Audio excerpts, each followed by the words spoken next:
going WZYE, you can come along if you have haste. Come with me. We do have DAT on WZYE, Santa Menete. And of course, that's the one himself, the love doctor, the man himself, Dr. Rennie Mohammed. Let me welcome my partner, 1/3 of the DAT Triplets, the man himself, who started off as just Tommy, but now TNT calls him the one and only Uncle Tommy. Tommy, how are you going? Good evening, Wall Street. How are you today? Today's a splendiferous day, man. I had a kind of boot camp today at school. So it was Okay. a 9 to 4 kind of thing, you know, a whole day thing. Anyway, good evening to the entire family, to the ZYE family, the village family. It's a pleasure being here with you again on this Thursday. Looking forward to a wonderful evening. Correct is right. Mr. Welcome to the Onyx Wave, Waveney, Benskin, McDonald, Diana, the award-winning motivational speaker, journalist, poet. Tommy was born in Barbados by way of Trinidad and Tobago. The Onyx Wave, Wave, Diana, McDonald, Benskin. Good afternoon, good night, everybody. How's everybody doing? Yeah, I was conceived in Barbados, but I was born in Trinidad. I see Karen take my name, the Storm. Karen, my name, brother. Karen storming in places, boy. So I don't have that title anymore. I never storming nowhere. Okay. Okay, Waveney. All right, Waveney. Let me quickly. Tommy, you sound weird calling me Waveney, please. The Onyx. That's better. Let's call she Wave. Leave Shani alone. No, y'all, Diana, y'all the Waveney's, y'all don't sound for real calling me Waveney. Certain people I know that calls me Waveney. Don't call she by she name then. We can't call it Storm no more. Well, Karen, take that, so I had to find another title. Well, help me find a title now. Don't call her by her name, man. Yeah, you guys, you sound weird. There are people that know me that call me Waveney, some call me Diana, some call me Greta, like Dr. Vishnu Raghunath, and people that know me very closely. That's my pet name. But you guys calling me Waveney don't sound. By the way, I like your new studio.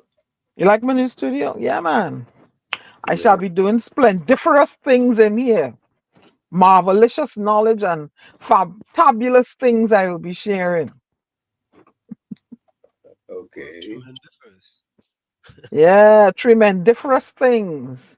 A softer note, a more relaxing mode, enriching, knowledge dispensing, and stuff like that. Good night. Yeah. Takesha was first in the village. Good Takesha night. says good night, Good everyone. night. Good She night, says good night. Takesha. I see Takesha in the news the other day. Oh dear. Yeah. What they do her now? No, she was fighting for her school Hmm. because of some problems the school was having. And they're going to spend $65 million on Security. a one lane in a road. Only well, hello. That roundabout that the bill is only for the so-called, to not have to traverse through a certain district. So when they empty out on the roundabout and they come to the highway, they just go over the bypass and go into their upscale district. So you see where they put the roundabout?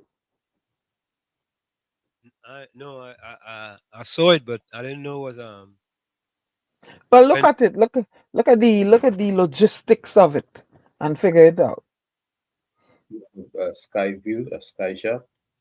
Look at the logistics of it. If you're coming from a certain way, can't tell you all the roads, eh? But you coming from a certain way, and in order to get into this neighborhood, you gotta go up on that overpass. You don't have to traverse through the, let me don't call it the word I want to call it. Right? You don't have to go through the 99% area there. Ah, But to fully understand it, you need the aerial view, no? mm.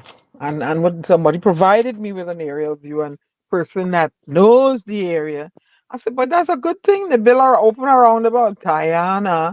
Let me show you. I said, okay. I said, but in truth, they could so they know what they do. They know what they did. You see, what is it, Peru? Peru, the bandits and them taking over the country. They stormed the television station. The gangs. Hmm. The Peru, right? I talking, but nobody responding. Oh my God, all not hearing me? I don't know. I don't know. I'm Oh, I'm I'm not aware Yeah. either. I just heard it on the news. Okay, good to know. I just heard it all from 4 o'clock this evening. It was on Channel 7. You can Google it and see. Okay. Hmm? Takesha says, Diana the Storm, good night. Anselm, good night. Nadia, Okay. Carice, Rose, Miss Coover, Judy, Denise, Erica, John, Victoria, Albert, Vonnie, Ulrich, Ken, Rajvi, Eiley, Ellis, Richard, Anderson, Caribbean Soul, good night. How long I see Ellis, boy? You don't Uh, want to know why. only love in the village. What, Room what for the happened? negativity. What happened? You were incarcerated or something? No. Keep going. Uh, he was away. No. Somebody have him irate, so he ain't coming here. He ain't coming by here soon. He's irate. Okay. Mm-hmm. Takesha Clement says, thank God I stood up for St. Rose's Girls Roman Catholic. Yeah, Takesha was standing up because Takesha could tell the story.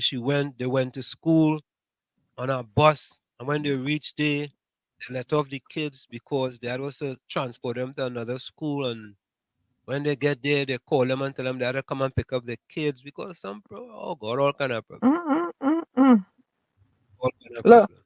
True Trinity Network Good said, night. yeah, gunmen storm Ecuador TV station during live show. Wow, Okay. Mm-hmm. Takesha said, our country bad indeed. Our badly. country need reform. Badly need reform. Mr. welcome. Good night, Yeah. Bishram. Um, Lana, welcome. Blessings. Tommy, Diana, love in the house. Yeah. Good night, Lana. Princess, love in the house. Cover me Blessings. while we fix it. Cover me, family. Cover all the villagers, Jesus. No, Lana, Happy New Year. I didn't share it. Oh, damn, I'm tired. Happy New Year. Hmm. Angelina. Angelina, where you joining us from? Angelina, Angelina welcome to the Ramcharan. welcome to the Welcome to village. the village. Angelina. Well, welcome, Angelina, to the village. Angelina, where you joining us from? You know who she is? No. No. That you remember the little lad Adam that played the piano? Yes. That's his Okay. mama. Oh, okay, okay. All right, all right. How is my boy doing? Yeah. Video, welcome. Lana says, answer them like you have to dump all away from the village because nothing getting better in TNT anytime soon. Oh God. Mhm. Oh God. Answer them how many unemployment you just came out of the school we have in TNT right now. Okay. Hmm. Diana, what you do with Well, Miss? Okay. We do with Diana, Miss. what? We do with Miss Stormy. Lana With wants Miss to know. Stormy? Oh, you mean Miss Karen? I don't know. Oh, you mean she asking for the dog? Yeah, Lana's He's asking. here. He's here and in bed.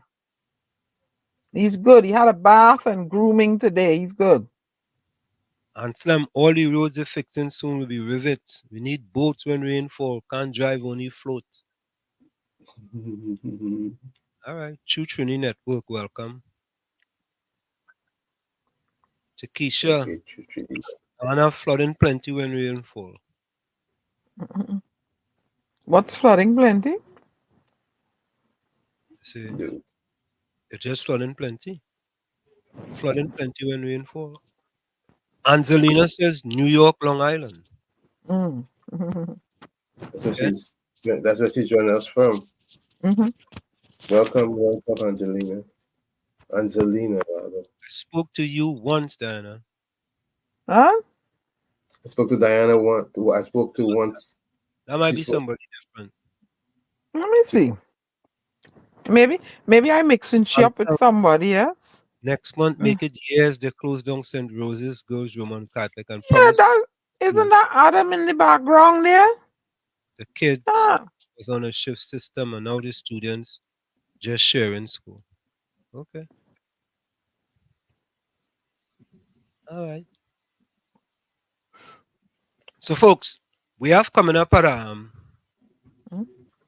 at we have Karen Nunes Tesheira first.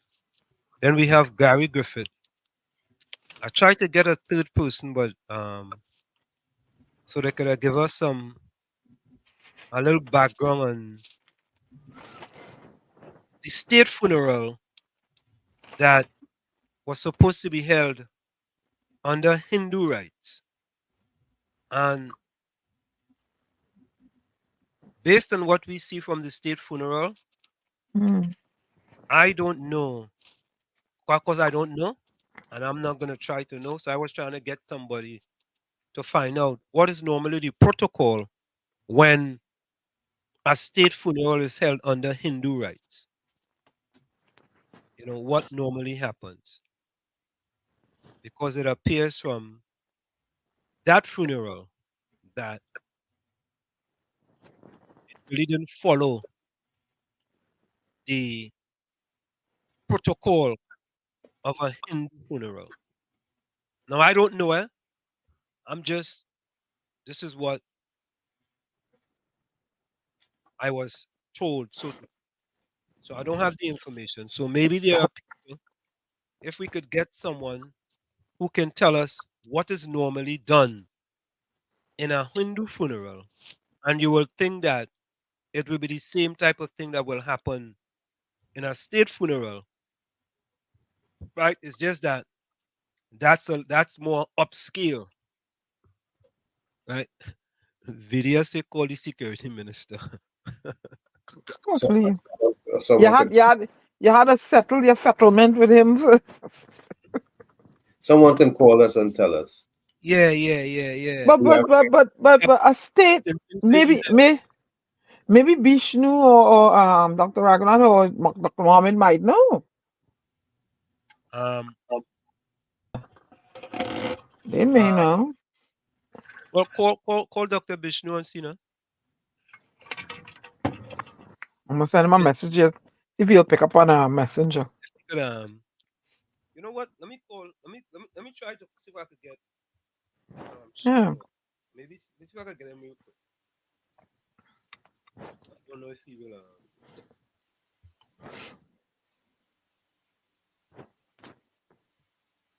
Maybe you don't want to get involved in that. You know, because that's political. You know?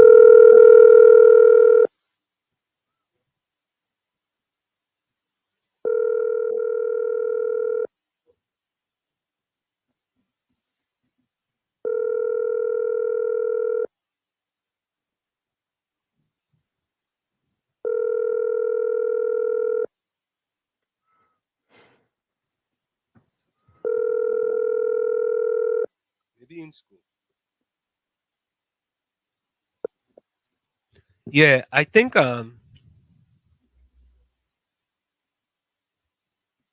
what?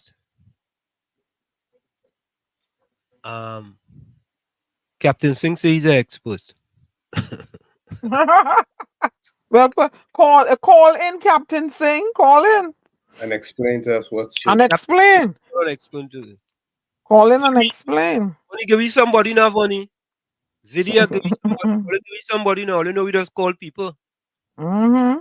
You're trying to And find out what is the protocol as far as a Hindu funeral is concerned, and what normally happens in a Hindu funeral. And I would think is the same type of things will happen in the state funeral, right? Well, And there were quite a few things that happened that but Anselm, state funerals suggest it is interdenominational. You know, everybody's not the same religion. no, So if you have a state funeral under Hindu rights, it's mm, under Hindu rights. it's a bit different. If you have a state funeral using Hindu rights, you have to use Hindu rights. Okay, fine. But the premise of state funeral, everybody's invited. No, I'm not talking about invitation. I'm talking Mm-hmm. about how the funeral is under Hindu rights. What Mm, normally happens if if mm, if, if the state is holding a funeral using Hindu rights, right? In my mhm. estimation, in my simplest, I don't have the facts. They should use Hindu rights. It shouldn't be interdenominational. No. Not, I didn't. You misread me. I was going on the state funeral issue. Everybody's invited, but you going on religion. So I back out of that. You should have your own, whatever religion you are. Fine. That's fine. Fine No, by me. no, it's very straightforward. Yeah, whatever religion you are, fine. If you're Baptist, No, no, Hindu, no. Muslim, It's not. follow the rites, follow your but customs, I would tend to think whoever's going to host it is going to be of that denomination, so they would know what protocol to follow. or put someone in charge of it that knows the customs. Whoever They gotta have somebody in the government that knows. I mean, come on. whoever's going to host the event should Mm. should be of that persuasion. All right, and I know the culture, know the customs, you know. But if the person wants to be in there, they're fine. All right, they're fine. Their religion, nothing wrong with that. Nothing wrong with that at all. Someone needs to call us and let us know what. I don't understand what Diana said. Diana, what do you say? Answer, not today. What I do you mean? said what I said. I said what I said. Replay what I said. No, we're not. What do you I mean? Not, said what I said. I said what I said. You heard what I said. but Tommy, you heard what I said, right? you can say whatever you want to say. I don't stop you from saying what you want to All say. right, but you want to hop over what I said. I said it already. I said whatever religion Because the I'm not person is. You're understanding. not I'm not listening. because I'm not Whatever religion, understanding. whatever religion the person is, and they want that to be their final rights, they should be entitled to it. End of the story. That's not But the point. That is absolute. That's what I'm trying to show you. That is not the what do you point. mean? That's not the point. If you're a Hindu or you're Muslim and you're entitled and that is your religion, you should be buried according to the religion. Maybe you put it in your will. I don't know. The point is very simple. The point is very simple. The state had a funeral using Hindu rites And because what's wrong with that? What's wrong with that? Nobody said anything wrong with that. We just wanted to that's make I'm sure telling that you. Sometimes you had anyway. So what is it? What point is he trying to make? I'm not catching it. point that the point that it's trying to be made here is that whether or not the protocol followed was in line with Hindu rights, or was it something that was otherwise. Fine, fine. I have no problem with your question, but I was just making a point. If he's a Hindu, he have the rights to be buried according to his custom. And if it was not adhered to, then hey, maybe he wrote a will because of his persuasion. I want this. I want X. Some people just do that, I want X, Y, Z. Some people just do that. And then there are Pick. those who are saying that Bass was so humble a man that he would not even want them to have a state funeral for him. That's Oh, what but it's only, he was such a beloved individual. I believe it was right, correct. The Democrat was right and correct to allow those in the population to mourn him, to, pay their last respect, because he seemed to have been a beloved guy, seemed to have been loved by many. So to give them a chance to pay their final respect, I don't think was a bad thing. Agree. So Mhm. we also have another issue in Trinidad and Tobago with another police officer. Again, this time a police officer slapping a camera from a person's hand. And let me say this, eh? Let me say this, eh? You know, most of these videos is a 32-second snippet, a 10-second snippet, a 5-second snippet of the activities. And there are many times we don't see what precipitated the problem. In spite of all of that, that 10 seconds from that police officer, that 10 seconds, right? They need to transfer him to Guayari, Oh, jeez. because Mhm. Swelly, right? Really, he didn't learn anything from WPC discipline. So he needs to get a harder discipline than she was disciplined. Let's watch the videotape, because people can say, well, you didn't see what happened before. Whatever it has happened before, you don't know. No, we don't know. Well, But Guayagari may be too close. Send him to space side. space side. Here we go, Tommy. Space side. Right? And we go use the San Fernando to Port of Spain ferry to carry him over there. We go use that to carry him there. You understand? Because he had to take two ferries, one to Port of Spain and one from Port of Spain to Tobago. And then when he gets to Tobago, then he's gonna have to find transport from Scarborough to Speyside. All right. Okay, good. Double transportation. So we eat in the pocket 3 times. One time from Guayagari to Port of Spain, from Port of Spain to Tobago, and then from Scarborough all the way up to Speyside 3 times. So you have to go 3 one way and 3 a next way. You understand? Because we as Trinidadians, we just always be looking for excuses, We have to stop looking for excuses and try to find solutions. So a person tell me, well, boy, Wall Street, you know what happened the 10 seconds before, because there's Adam video and there's put you up. I say, yeah, I know there's put you up. Yeah, put you up. So if you know that there's put you up and that is your behavior, man, what place further than Guayagari? Toko further? Yeah. Yeah, Manzanella, Manzan.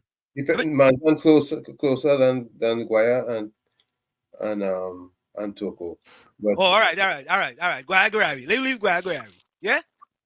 Right? So automatically. What station he was from? I don't even know. Let me look at it. I don't even know. Let me look at it. You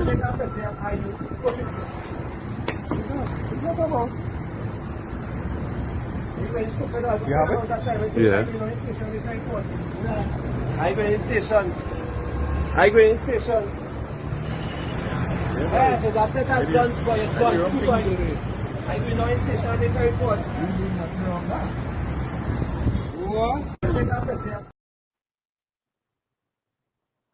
If he didn't get satisfaction going to the station, if I was here, I wasn't going to no station. I would have picked up the call and tried to call that same one police constable. That's it. I would have tried to call. So you guys are agreeing now then that there's a rampant behavior in the ranks and they all need retraining. No, absolutely not. Okay. Absolutely not. Well, let me tell you, if it were I, you see this further hardship you and Tom. You see, this is what's wrong with the world sometimes. Some of us, I'll put myself in there, are stuck in a Jurassic mode. This is the way or no way at all. Or we ain't doing that. We're doing it this way.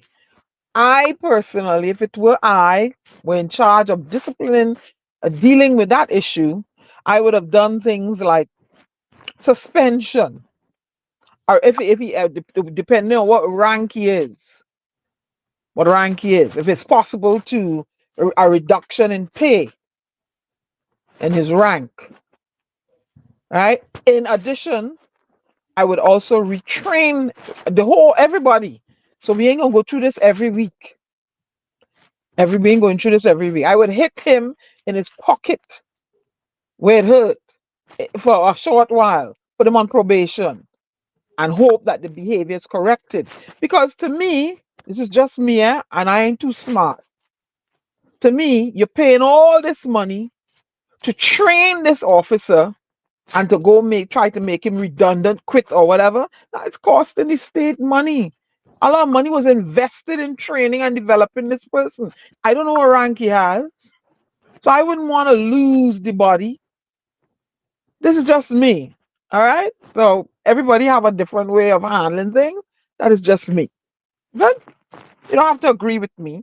I put forth why I don't agree with it. Send him to Guagar, send him to Space. Okay. What's that doing? And the next time an officer act up again with somewhere or another, you're gonna send he where? Eventually you're gonna send everybody, you're gonna send them to Barbados soon. Siberia next. You're not rectifying. You don't want to rectify the behavior to make, you just want to send them somewhere. If Transfer. if you know for them go to Siberia, if you know for them go to Siberia, No, then you, my friend, are autocratic like Putin and Trump. Send And him you don't that's why get they are no plenty. order. You That's why they are no don't order get in Russia. plenty out of That's a why work. they are You get more honey out of the bees and vinegar. one misbehave in And Russia now. One and you misbehave on don't that. and you don't and this autocraticness, no, people ain't gonna stare. You're gonna have a high turnover. Yeah, People ain't gonna stay around you long. one misbehave on that You're gonna Putin. have a high turnover. You're gonna constantly be One misbehave retraining on that Putin. officers. One No, thing you wrote, I would one deal thing with you wrote, it that way. And some I would one, deal with it that one way thing you wrote on that and Putin. arrest One the thing you wrote behavior within the ranks. I ain't coming out the big bad bully. No. I will Putin, arrest the behavior within the ranks. Putin, Aye, Putin sending you to Gorky. talk, you know. talk to me, Yeah. talk. That was a book I read. I read Yeah, that book, Gorky talk Park. is telling you. Yeah. But Why, why you think they're that so is your disciplined? Why you that think is they're so your disciplined? Why you think they don't have the problems that we have in Trinidad and Tobago? Why you because they think? got no alternative. Where else they gonna go? What Where alternative? they're Russian speaking, they don't English speak. Where else they gonna go? Alternative? Or alternative? They don't have no alternative, and they're frightened for Putin. Oh! And that's the kind of leadership you want. You want people frightened for you. You have to Yes. be more engaging You and know what? democratic and Follow. employ a sense of participative management. So Yeah. sometimes you have to be autocratic, not all the time. Yeah.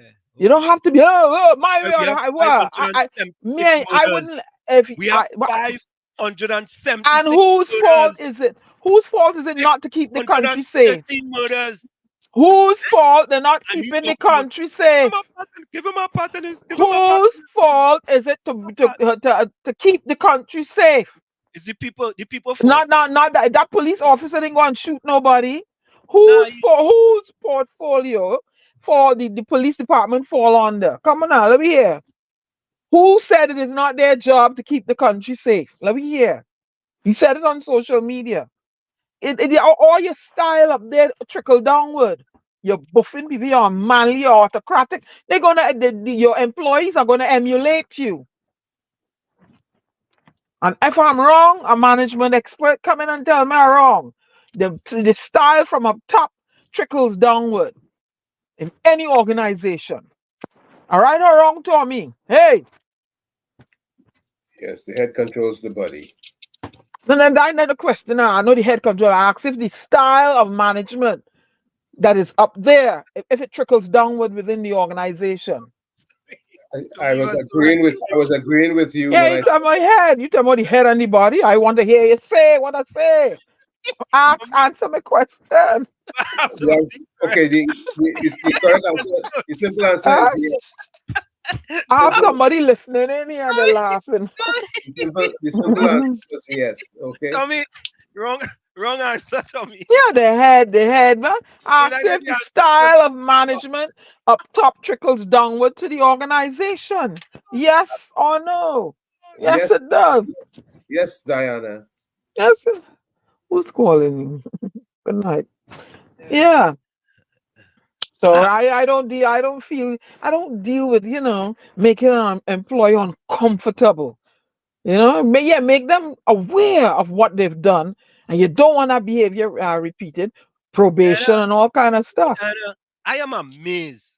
I am Hey, amazed. Anselm. I am amazed that you talk about making people uncomfortable and you just make your dog uncomfortable. Oh Jesus, he's a dog. He's not a human being. He's a Oh, dog. Boy, How do I make my dog uncomfortable? By not allowing him to run around the place and knock things over and all of that? you start No, to he's so to trained. preach. You understand? My dog is trained. You are Stormy knows what's up. And you are Stormy does give me a lot of love. A lot of love. He's not afraid of me. But he knows he's not supposed to do certain negative behavior. okay. And that is called That training.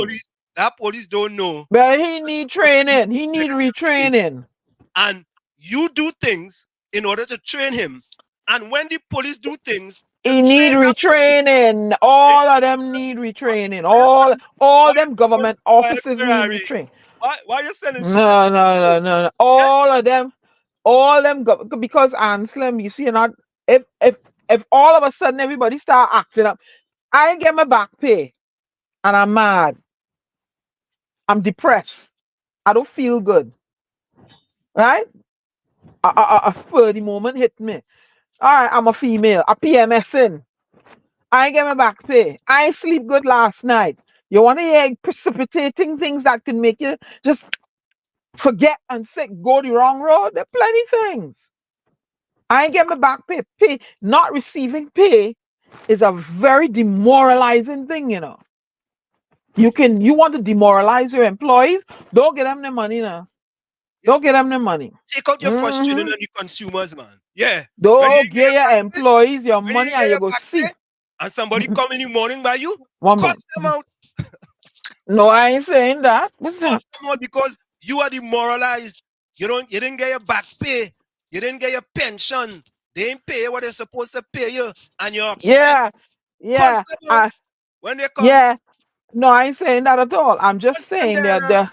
Cuss them. I'm saying there's a lot of things that could put you in a mood, and then maybe I work a double shift, and I'm trying to, and then all of a sudden you don't know, answer, Yeah. because you What I'm don't saying, know. I'm agreeing with you. When they get in the mood, because you don't know, when them Eh, get in a mood and you as a something. consumer don't Oh, know how to deal with them, they should mm. cuss you out until you don't know why No, no, no, no, no, no. you I'm don't know just why saying. you don't know I didn't get my back pay for the past month. Eh? You don't know they only give me 3% raise. Eh? You know what I eat this morning? I eat a stale bread food. You already know and what I eat then this morning? and then 90% of them receive their pay. What happened to the other 10? I wonder if the other 10 get the pay yet. The other 10%. I hear a lot of teachers and them frontline people ain't get the back pay. I mean, and they were promised it in December. You understand? Come on. No pay is a very demoralizing thing, and it could cause anybody to act any trippity way. I would act trippity if I had bills to pay and I ain't getting paid. You Lana understand? says, I will Lana, actually be the manager. Lana says, Ansem, do we have anything in our constitution that states one or more rules for a state funeral? Lana, that is a brilliant question. That is a splendiferous question. Because as a matter of fact, Elana, I Googled trying to figure it out myself, and here what I came up with. That's why I say it's a brilliant question, Nana. A brilliant question. Let me see what let me tell you what I came up with. Right? Because I was having this conversation, and this is what it says. A state funeral is a public ceremony that honors the life and achievements of a prominent person who has died. It is usually reserved for heads of state, government official, or national heroes. A state funeral may involve military or religious elements depending on the traditions and preferences of the deceased and their family. And then it goes on with respect to Basdeo Pandey. According to news report, the former Prime Minister of Trinidad and Tobago, Basdeo Pandey, died on January 2024. Will be given the first, listen to this, will be given the first state funeral under Hindu rites in the country. The first state funeral under Hindu rites. That's why I asked the question. I make it up. I asked the question. Anyway, his family has accepted the government offer of a state funeral, and I tell you where it's going to be held in San Fernando. And then it just tell you Hindu rites for a state funeral may include some following aspects. The body of the deceased is washed, dressed, and adorned with flowers and garlands. The body is placed in a wooden pyre and cremated with the eldest son or closest relative lighting the fire. And it goes on to tell you what are some of the things that happens during that Hindu funeral. But Tommy and Diana, did you guys know? I did not know this. Did you guys know that George Chambers' family did not want a state funeral for George Chambers? No. Did they have one anyway? They had one, but the family did not want any state funeral. Let me read that for you guys. I was shocked. George Chambers was the second Prime Minister of Trinidad and Tobago who served from 1981 to 1986. He died on November 4, 1997 at the age of 69 after suffering a heart attack. He did not receive a state funeral, which is usually reserved for heads of state, government officials, or national heroes, because his family declined the offer from the government. According to his daughter, Lisa Chambers, he had requested a private funeral with only his close relatives and friends. She said he was a humble and simple man who did not want any pomp or ceremony for his burial. He was cremated at the Waterloo Crematorium in Carapuchima, and his ashes were scattered in the Gulf of Paria. And I have been told that, I don't know how true it is, that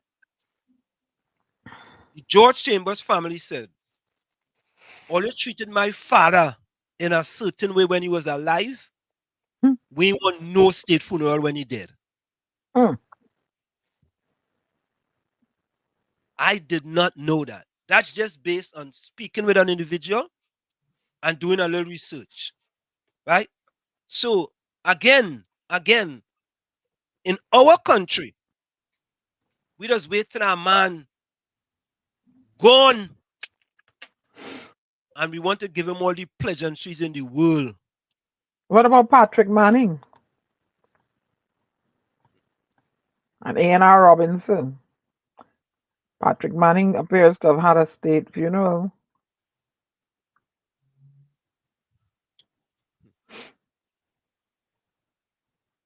Robert Chan. But this thing working? Robert Chan say Matlot. Matlot fa. Tommy Matlot, boy. You forget Matlot. Matlot is the furthest point on that. Yeah, we go send him Matlot. Thank Robert Chan. You send him Matlot. Matlot in your tail. And you know what you doing here? We go Matlot a lot of them. And you misbehave? If you're working in Port of Spain, we shipping you to Matlot. That is what's wrong with Trinidad and Tobago, right there. Matlot in your puffin. Right there. That is what's wrong with Trinidad and Tobago. Yeah. But go ahead. You know I'm saying? Not far. Yeah. Boy, that'll get 5 o'clock in the morning to journey down to And Mat. what are you proving by sending him to Matlot? Huh? What do you do? What is it? What do you hope to be the outcome? Huh? Nothing. Tommy, what do you hope? Nobody's engaging with me. I find I'm just asking questions, and I'm not. Are y'all hearing me on this microphone thing, or should I change my headpiece? What would happen is once you send one to Matlat, no one would want to misbehave in that way again. Really, Tommy. But look, they send that one to Coastal, and this fella misbehaved. So it's a training issue. You have to retrain them, have them refocus, give them examples of how they should behave, and you put them on probation. Here go the long silence again. Something wrong with Because this headset. because we have to Never went think to bed. about the answers to your statements. And Mm. what I want to say is that obviously the WPC event didn't resonate with everybody the way it's supposed to, but I'm sure some of them had to have taken notice of what happened and would do the right thing. So let me ask you something, Tommy. I don't have no children, eh? Good. One of your children misbehave in the house. You're gonna take them and ship them to Siberia? If that No, was that When I finish answer, I ask Tommy, not you answer. I know what you gonna do. no, I'm I would answering your question. I would run away from you. I'm answering your question. I don't answer. I asked What do you Tommy. I want? said You want Tommy. silence or you want people to answer? I Make asked up your mind. Tommy. What do you want? I said Tommy. No, but do you want silence or you want answers? But I said Tommy, so I'm waiting for Tommy to answer. But Tommy can answer in between when I answer. Mm. Do you want silence or you want answers? Which Go one? ahead, but go ahead. Because I said All Tommy. right. I go take silence. I go take silence. Go ahead. okay. Since you said Tommy about shipping my children, it depends on what my child do. Based on what my child do, I'll determine whether I will keep them or whether I'll ship them away or send them somewhere else.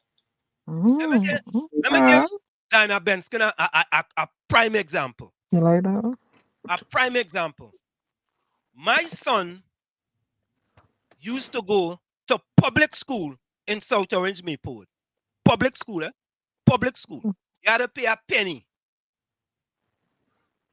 And to teach him a lesson, he was sent to boarding school almost 2 to 3 hours away from where we lived. Let me repeat that for Diana Benskin, because her earphone ain't working too right, and she might be hearing me. You have money? You hear me? You have money? You have money to send him away? Yeah. We had a little change. We had a little change. Small change. But I'm using an example from yours truly, Diana Benskin. I'm bringing it home into my backyard. My son, our son, because my wife, I'm my wife's son too. Not just our son used to go to public school. We not to pay a penny because we property tax used to take care of that. Right? He wasn't living up to snuff. He wasn't up to snuff. You know what my wife and I did? We sent him to boarding school in Pottstown, Pennsylvania, 2.5 to 3 hours away. And yours truly now had to commute all the way to Pottstown to go and see him play soccer. But you know what, Diana Benskin? He learned his lesson. And he's Dr. Libor now. Very good. Suppose you didn't have, if you didn't have any money, just send him to boarding school. What you do? With money, I don't do with money. Discipline. Well, it's a question I asked. That's what I'm saying. If you didn't have the money to send him to boarding school, what would you have? And you know what the police department to discipline them employees. Hello, and you're shifting your goalpost. I asked if you didn't have any money, what you would do? I wonder if Karen ever do. You had to correct the behavior. You had to find other ways to correct the behavior. I wonder when Karen come in, I actually she have a dog. How she not discipline she dog? If she- I don't want no dog. I tell my daughter, I don't want no dog in my house. I don't want no dog. Right? When I was in Chumaka, Clavantel, we had about 5 dogs out in the yard. Out in Yeah? the yard, right? Out in the yard. And when I come to America, yes, Daddy, I want a dog. I say, what wrong with your dog? I say, watch. Why deprive the child of a dog? She wanted Huh? a dog. Why you deprive the girl of a dog? I'm depriving she. She Yeah, just you can't have are. it. She, You deprived her. that is not depriving. Folks, we're going to go for a quick break. And when we come back, we're going to have Mrs. Karen Nunes Tesheira on board with us. Stick and stay. We'll be right back. It's in the village with the DAT Triplets on WZYE 95.9 FM. We come to every Tuesday and Thursday from 7 to 10 p.m. That's Tuesday and Thursday from 7 to 10 p.m. We'll be right back after this short message. Don't go nowhere. It's in the village with the DAT Triplets on WZYE 95.9. You're listening to WZYE 95.9 FM. You are listening to WZYE LP 95.9 FM, the most influential name in Caribbean radio in the tri-state area. Broadcasting from East Orange, New Jersey, the most influential name in Caribbean radio, WZYE 95.9 FM. We are back with you. It's in the village with the DAT Triplets on WZYE 95.9 FM. We come there every Tuesday and Thursday from 7 to 10 p.m. That's Tuesday and Thursday from 7 to 10 p.m. Let's bring in our guests, so we're not going to wait any longer. No stranger to in the village with the DAT Triplets on WZYE 95.9 FM. Mrs. Karen Nunes Tesheira. Karen, how are you? I am fine. Seeing you all for the first time for the year, so I'm going to still say Happy New Year. Diane got me cracking up. You and Ansley had me cracking up. Tommy is very calm and cool and collected. He clearly has no issues with whether what he's going to do, he is going to do it. And so that was an interesting discussion. But I will say, not that I'm invited to talk about that, but I know of another case. Actually, it is within my own family, and it was one member of the family living in the States, and the son, would run in the streets. Live in a good neighborhood, I'm sure you do, but the pull of the streets with young people, and she did not have a lot of money. I wasn't saying she was poor and hand them out, but she certainly had better things to do with her money. But she decided to send him to boarding school. And she did send him to boarding school at great cost to her, I could tell you personally, financially, but it was the best thing she ever did. And I think her son appreciated that, and he turned out, I think she saved him on many levels. So if you can do it, if you can't, well, you have to find some other ways, but it doesn't mean that you have to be wealthy to do it. It's not, some people, you cannot do it. You just simply can't do it. But if you can't make the sacrifice, perhaps you can, to save a child, especially at that age. But transferring a misbehaving police officer is not sending him to boarding school. You talk about the Mr. I Sheriff. we were talking about children. I wasn't with the police officer. That's what they do. That's a normal way of disciplining. And they do that with the priests. That is such a normal thing that they do. Send him somewhere else. Of course, that does not solve the problem. You're taking the problem, putting it elsewhere. So we know that is due. So transferring is a police officer as opposed to taking a child and putting him in a boarding school where there's more discipline and less negative influences at that time is a completely different thing to transfer a police officer, but you're just moving the problem from one area to another. Thank you. I wasn't in the conversation. That's just my take on it. But I see, Miss Karen, you take my title, The Storm, man. They made a meme about you, they put you in the storm outfit. They made many memes. I must say about 20 memes about me. And, I don't, after today, I said to myself, I love Anselm. I love the show. I have a sense of loyalty to you, to this show. But what I will say is, I think today is about the last day that I think we talk about it. This is carnival time. Trinidad is Ilana Pecan. If you are the butt of the pecan, well, you gotta take it. If you can't take the heat, get out the kitchen. And if you can't have a sense of humor and you're not a good Trinidad and take some good pecan, much of it was funny. then you're in the wrong game and in the wrong country. So it is what it is, and now it's time. I think I think it's time for us to just enjoy the carnival. But Karen, I think we need to put a few things to rest. When I mean a few things to rest, for example, right, Karen, I believe that the government going forward now should have some sort of policy regarding the highest funeral in the nation, which is a state funeral. Right? Would you say that's correct? That would be. But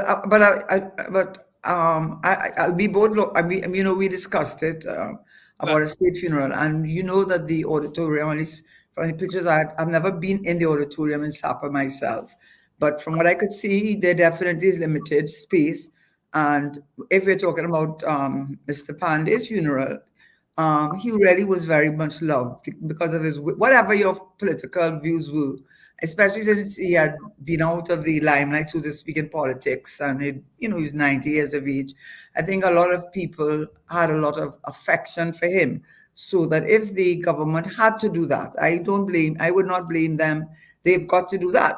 Now, who you exclude and who you include, that's another thing.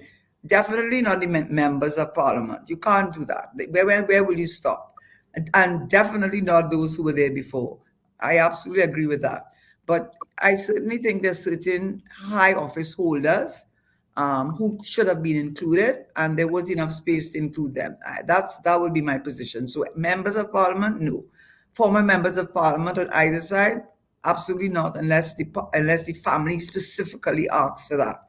Other than that, I think that in our case, and I'm being specific, I think in the case of Mr. Hammersmith being a former president of the Senate, there are a lot of former people inside there. He should not have been excluded.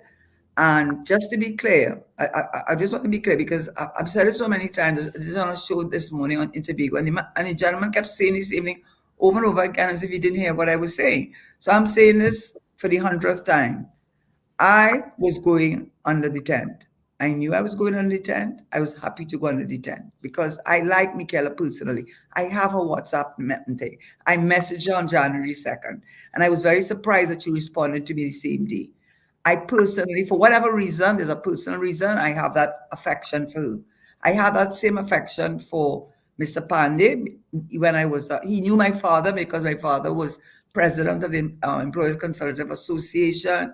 He was a director of Shell, so we were on the other side of the equation, yet there was always that, they always had that respect for each other. And when I came in as a minister, even before that, when I was married to my husband, and that's how I was known, he knew me as Waldo Nunez's daughter. And when I went in the parliament, he never attacked me. And he was the opposition leader. It's like he couldn't bring himself to attack me. And what you do? He'd say, come over on our side. So when you've had that experience with a person on a political field, and you've had it on a personal level, and then you've had it with his daughter, who was extraordinarily, I don't want to give the example because she didn't give me permission to give it, but so extraordinarily her father, where no one was around. I just wanted to make sure that I could, when I did see her eventually, that I could say to Michaela, I went to your father's funeral. So there was no question of me being under the tent. I should have been under the tent. There's no question about that. No, Mr. Hammersmith. Now that's a different story. But Karen. Yes. I know that you are on the balance beam, so to speak. My words are yours. That's when or what? Karen, get back when or what? But Karen, if a former minister of finance and a former president of the Senate, whether they didn't get an invitation, whether they was under the tent, whether they was under a umbrella, wherever they was under, and the minister of foreign affairs see them, the minister of local government sees them, you know what the right thing to do? Right thinking, right-minded thinking people will say, you know what? Here is a former minister of finance, and here is a former president of the Senate. All you come through the front door. Well, you're going to find it strange that I disagree with that because I have to put myself in his position. That's why I say on the balance. Right. So but I do have an issue, and I'm going to deal with that issue, which I think that he owes me an apology. Actually, I think he should apologize to me. But when it comes to me, he's absolutely right. There's limited accommodation, and I think it would be wrong, actually, especially since I'm no longer a part of the party, and I've been very clear about that. Karen, I don't think he should have. Karen, I don't mean to jump in the middle. Karen, Sapa was quarter filled. No, not at the end.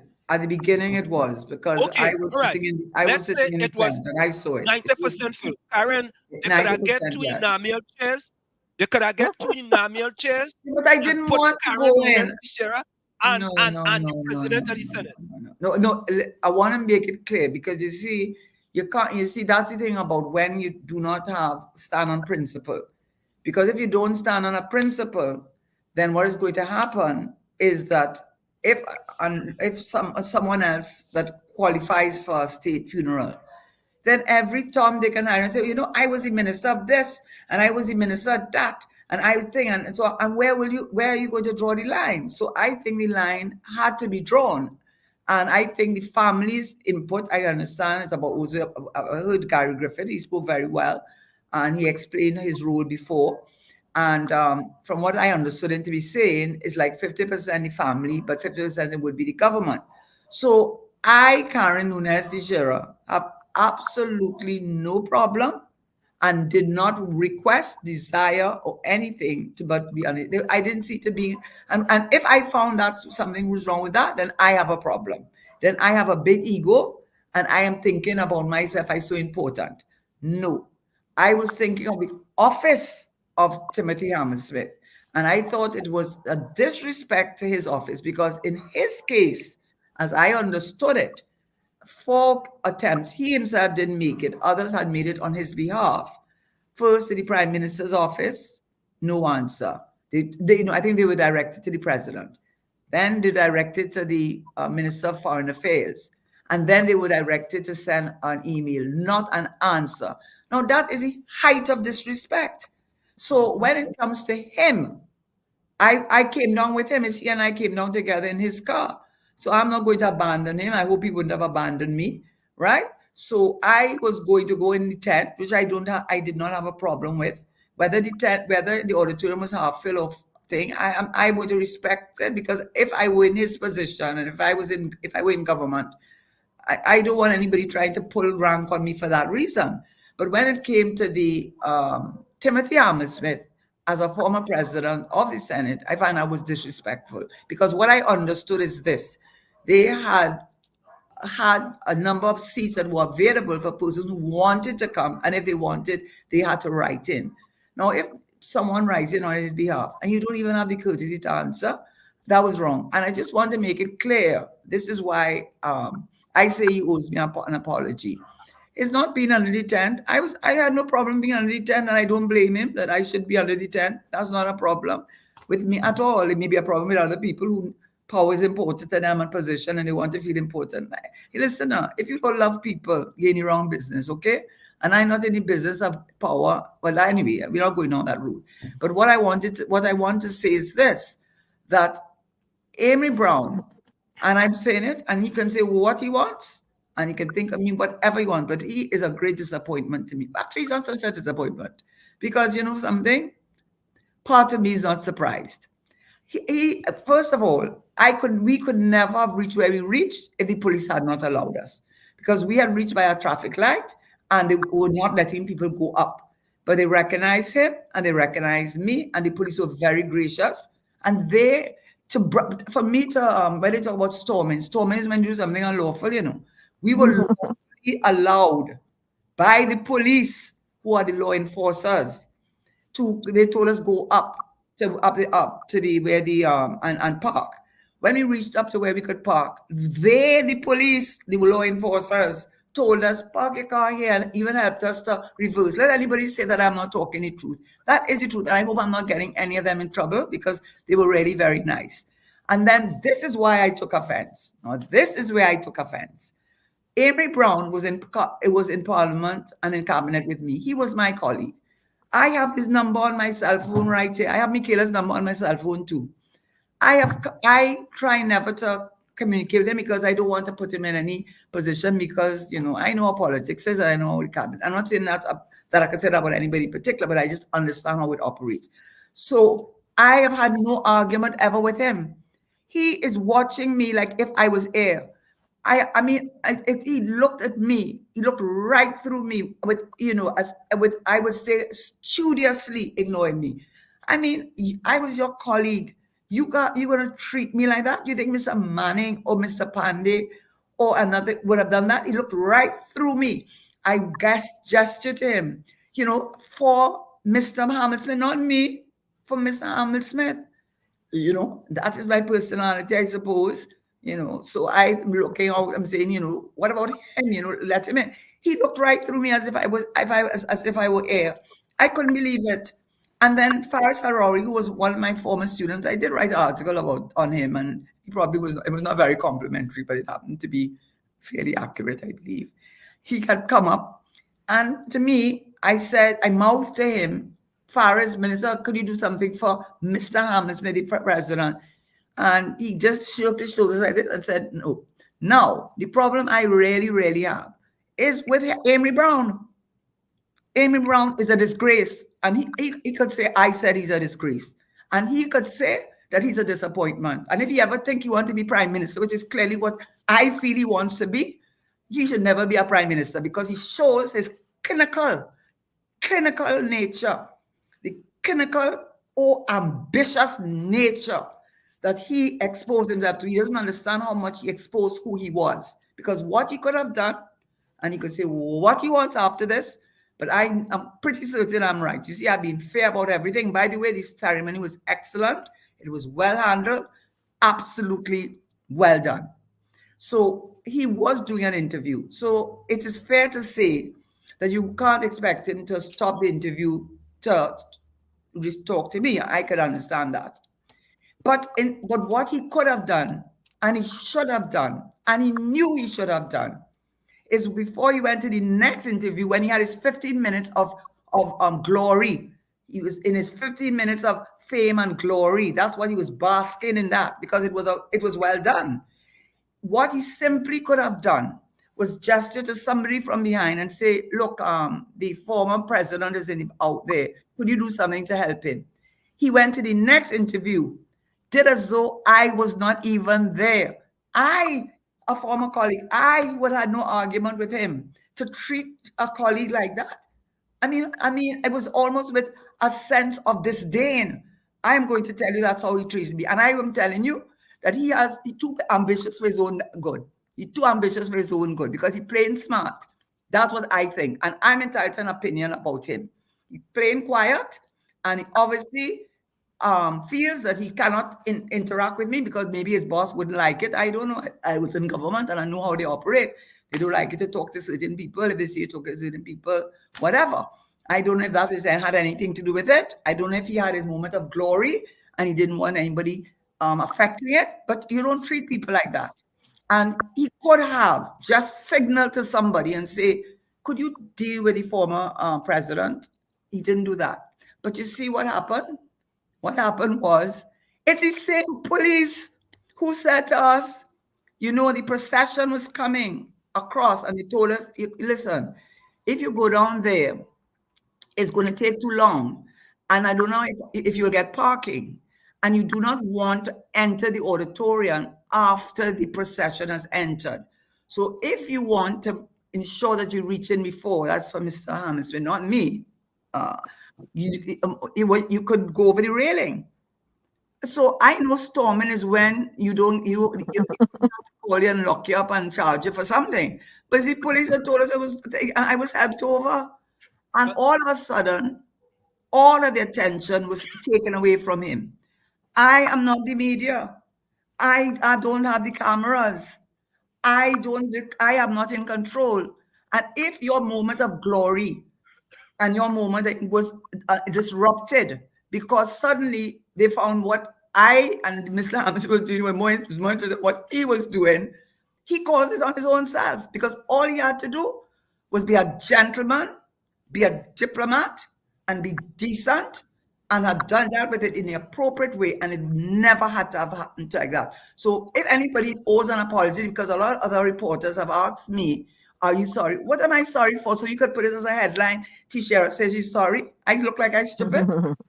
I look like I born yesterday. Well, they know I'm not born yesterday, but still. And what I'm trying to say is they want to get a headline. You're not going to get that headline. What he needs to do is say, Mrs. Tesheira, you were my colleague. We had a good relationship as colleagues, and I think perhaps I should have dealt with it in a different manner. And I think I owe Mr. Hammersmith, as a former president, an apology. And that is what he should be saying. And if he had done that, all this would have been avoided. So you know who's to blame? He's to blame. And I am not backing down from that. Karen, I want to say that in my estimation, Karen, this is victimization, which is par for the course in this RPNM. You may not want to say that. But I agree with you. No, I agree with you. I do agree with you. Okay. I will say it. I will say it's true because, you know, a lot of that's the thing. It is true. I will, you know, even though I tried to be even-handed. I said it was well done. I even spoke to someone after I had spoken to you, spoken to someone who's very familiar with the rituals of Hindu burial. And they told me all the rituals were observed. Everything was observed. They also told me that I did not go down to where the pyre and the cremation site, but they told me it was done in accordance with all the rites. And there was I don't know if it's a 6-gun salute. So the person who themselves is Hindu and has gone to many Hindu funerals said from that point of view, the government cannot be faulted.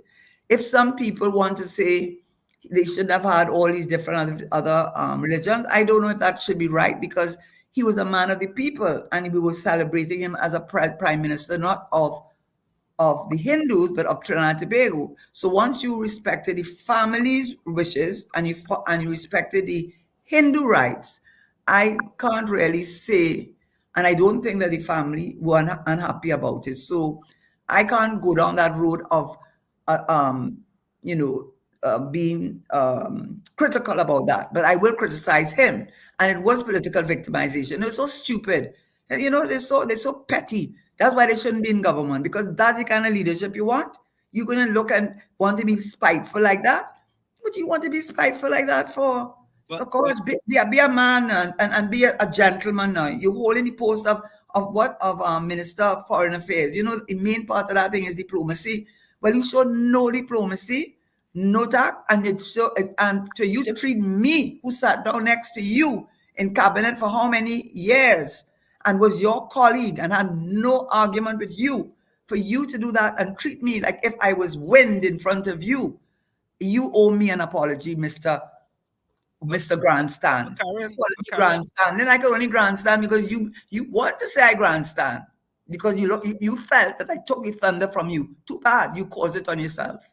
But Karen, in addition to that, I don't think you can expect anything different from Dr. Amory Brown because he have to adhere to the wishes of the Super King. Because if he goes against the wishes of the Super King, he might be exiled again to Siberia. You know? Is that what you were talking about before sending the child to Siberia? Yeah. Exactly. Oh God. Karen, if you get exiled to Siberia once, you don't want to go back there. No?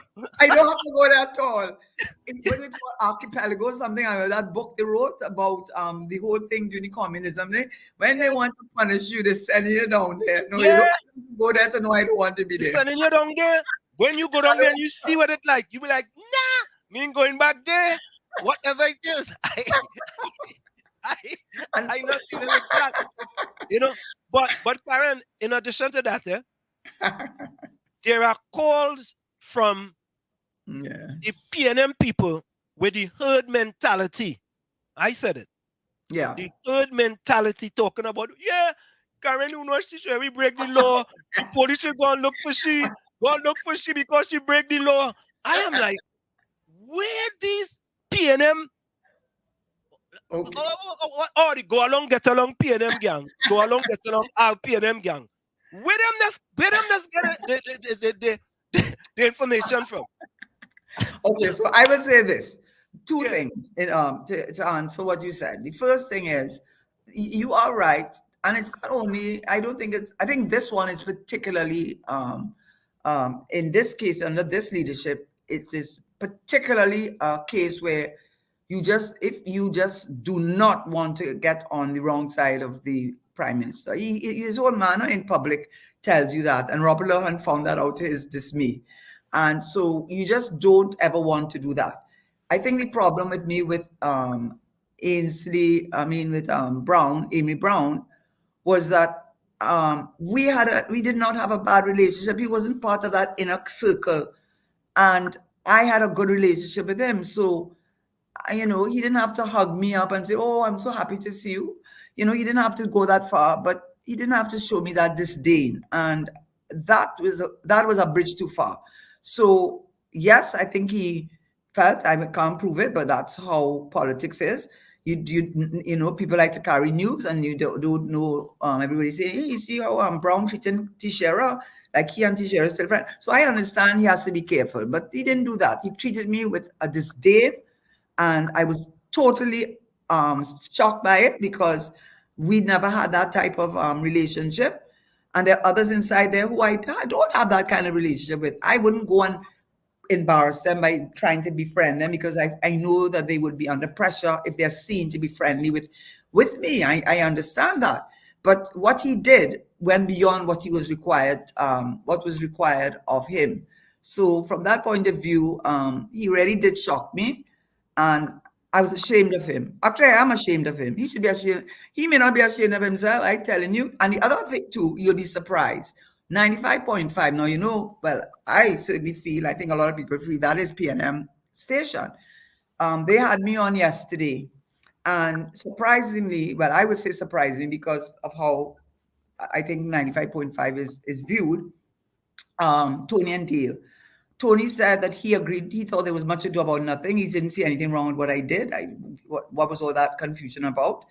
And also, surprisingly, given that it is their station, and they would have discussed it before I came on, it was only 53% said that they did not agree with what I did.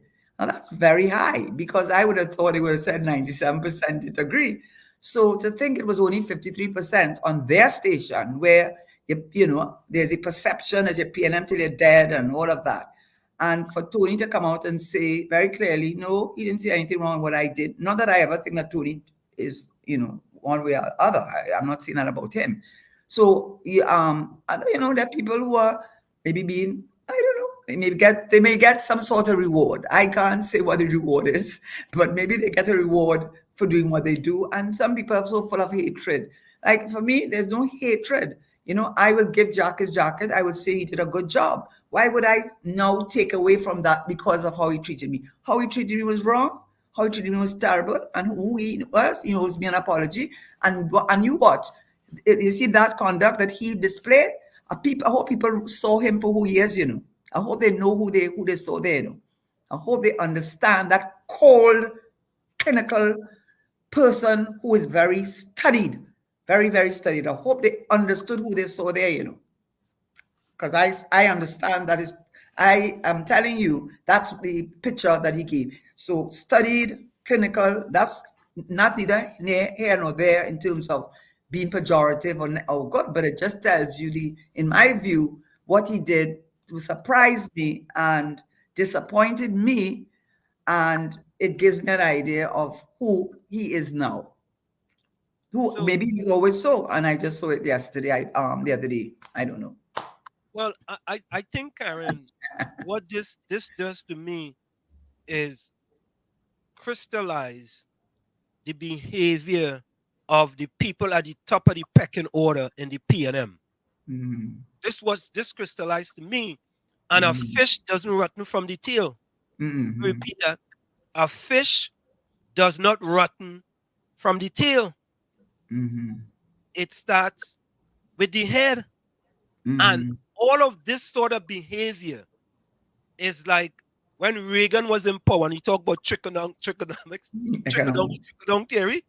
Yeah, and Thatcher too, both of them, Thatcherism and Reaganomics. Yes, this behavior is trickling down from the top, definitely, all the way down, and those who are in the halfway up the ladder, and some people holding on to the ankles. I really think you're right, huh? I really think that's a good assessment. I'm telling you. Hannah, I know you're from Barbados, but it's still, we talking, she looking like, oh God, we have to talk Trinity thing. Now we talk about Mia now. Yeah, because I want to say about the Mia, by the way, and I've said this elsewhere. I said, Barbados does have economic difficulties, because I do shows with economists, and therefore I do look at the data and so on. So I do know that Barbados does have its challenges economically. But you know what Barbados has that we do not have? They have a prime minister who the people trust and have confidence in. And once you have a prime minister that people respect and not fear, but trust and have confidence in, they are willing to take the hard times. They are willing, this is from my perspective as I see it looking on, that she has something that I think I'm sure in his heart of heart he must be very envious of, because he definitely does not have that. Our prime minister operates on fear, he operates on anger, he operates on intimidation, and he does it by what he says, the statements he himself makes, his body language, his whole level of intolerance that he shows. And I think if I were in that cabinet, is my read on it, because, and I was there with some of them.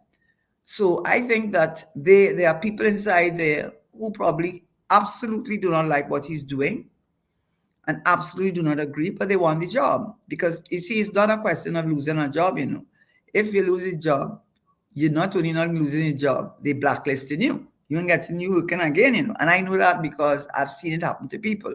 And I'm not calling names.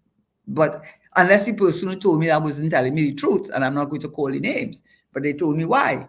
And if what they said is true, then I know that one of the things they will do to you is make sure that as qualified as you may be, you won't get a job, because you will not get on the wrong side of the prime minister. That's number one. So there are those who might not agree, but they are silent because they want to keep their job. There are those who want to get along because they want to get along, because they like what they have, and when it's over, there's nothing for them. And then there's a little team of them who have the ambition to be the next prime minister, which is nothing wrong with having the ambition. It's the people who have the ambition I'm worried about. And I include in them Mr. Brown, because Mr. Brown, in my respectful opinion, understands that a lot of them who are at the very top of leadership are not very popular, because they demonstrate the same personality traits that a lot of people do not like in Dr. Rowley. His way that he's aggressive and arrogant, not arrogant, I'd say aggressive and rough and, intimidating. That's how people see him, and he's frightening in a way for a lot of people. And some of those who are there at the top demonstrate the same sort of personality traits. He does not, he does not. So maybe just waiting it out and saying, well, when the bell ring, they will say, well, we don't want any of them. You want someone who's measured, calm, and careful, and deliberate, and, play the long game. That's what I think. I might be wrong, but I just given an opinion. I don't think I'm too sure. I kind of feel I'm not too wrong, but I can't prove that. It's just a theory, and I'm entitled to a theory. So when I saw what he did, to me, as a former colleague and as someone who was like his friend, I thought I was a friend of his. Don't say friend, buddy going at his home, but I've been in, I met his wife, I met his other lady, the persons he had gone out with me prior to marrying his wife. I knew something about his background, about his grandmother. He told people, so it was no big secret. So I just felt a camaraderie with him that I didn't have necessarily with everybody in the cabinet for no real reason. So for him to behave like that to me, and the steeliness, that's a word I didn't get. It's the steeliness with which he did it, the steeliness with which he looked right through me. It was so telling about who I think he is. And I am a politician just like he is. And you see on my forehead, it don't have the word village idiot written on it. Right? So just remember that. I don't have the word village idiot written on it. And I know I am a thorn in their side. And I know that somebody has to stand up and talk. Somebody has to say something. I am not saying these things to be mischievous. I give Jack his jacket. I have praised him for how he managed the whole event, and I've given him his due for that. I think what was not nice too, and it was not good that the opposition leader, Kamala Prasad, well, regardless of how, maybe I don't know why that was so, but it seems to me, as if I recall it, when they called everybody else, they called the name of the person and the spouse's name. When it came to as opposition leader, I can't recall them calling out her name, and that was unfortunate. And also, as the opposition leader, and having whatever the contention with, maybe the relationship had degenerated to such an extent that I guess the Pandey family may not have wanted to do just what they had to do, and the government respected that. I don't know. I don't have an inside track. I just know what I saw, and I saw a man that disappointed me and showed me his blind and naked ambition. Yes, Mr. Amy Brown. Yes, Mr. Amy Brown. Yeah, well, Karen, we want to thank you again so much. We appreciate you coming in and giving us this time, and we want you to continue along the path that you are going. And thank you. Get him, Karen, get him. Not give them. You have to say, listen to me now. Listen, you have to say, get them. Get him, Karen, get him. Give them. What's wrong with your English? Get them. Get him. In the most tuny language after 46 years out of the country, get him, Karen. He's a bitch, no, he can't say get, so. Yeah, you have to say, get them. He can't say get them. Aside, yeah. I want to end by saying that because I want to say in closing that Mr. Pandey, it was truly one of the most witty men that one could meet. He used to say, I know I shouldn't laugh at it because I know I love Mr. Manning, yeah? But oh God, it's just like the jokes they made on me. I had to laugh at my own self. Oh gosh, laugh at your own self. Have a sense of humor. Jokes, right? 20 jokes again. Yeah, plenty. Right. And I understand. Yeah, you're jumping over Bali's. And I understand it, but we're not. I think after today, I think they should go on and enjoy Carnival. But one Pandey said, he really was funny. Yeah? He said, when you lose 3 times, you don't call it when you lose 3 times, what do you call it? A what? There's an expression. If you lose 3 times, they call it a what? No, I remember, no? Yeah, but when you lose, but I think Mr. Manning lost 3 times. He say you don't call it whatever it is, you call it a man, something in it. Oh, yeah. Well, Pandey said something to that effect. Yes. Pandey or Manning? Yes. No, Mr. Pandey said that. Yeah, something to that effect. Yeah, he made a little joke on him, and I did. I couldn't let Mr. Manning see me laughing, but I really thought it was funny. Yeah. So you have to have a sense of humor. You're Trinidadian. I wish the Pandey family the best. I think Michaela Pandey is an absolutely wonderful human being. Mrs. Pandey, I know that you love and your husband Gary. I saw the love of the family for him and all the things that he demonstrated to us. You all spoke about it, and I just want you to know that certainly what happened outside no one inside they knew, and it did not have to. Or did it affect the ceremony? And I just want to say that my condolences truly to the family, and especially to Michaela, who I have a personal, affection for. Thank you so much, Karen. We appreciate your time. Thank you, Karen. Take care. Happy New Year. Okay. Thank you. All right. And don't send a child to Siberia. Okay, thank you. Okay. Take care. Bye. All right. Hold on, okay, here we go.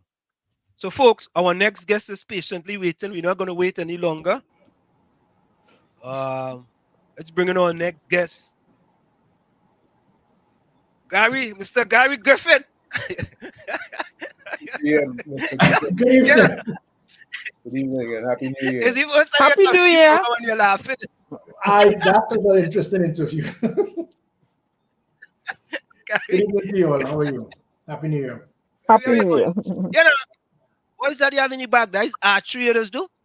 In the left in the back of your head? What is Those that? are military swords. As a commissioned officer in the military, Army or Coast Guard, that is what you wear on parades. So anytime there's a parade, the other ranks will have rifles, and you as the commissioned officer, that's the rank of lieutenant, captain, colonel, major, colonel, general. That is what you would have, indicative that you must have some type of arm. So the commissioned officer will carry the sword on parades, whilst the other ranks will have rifles.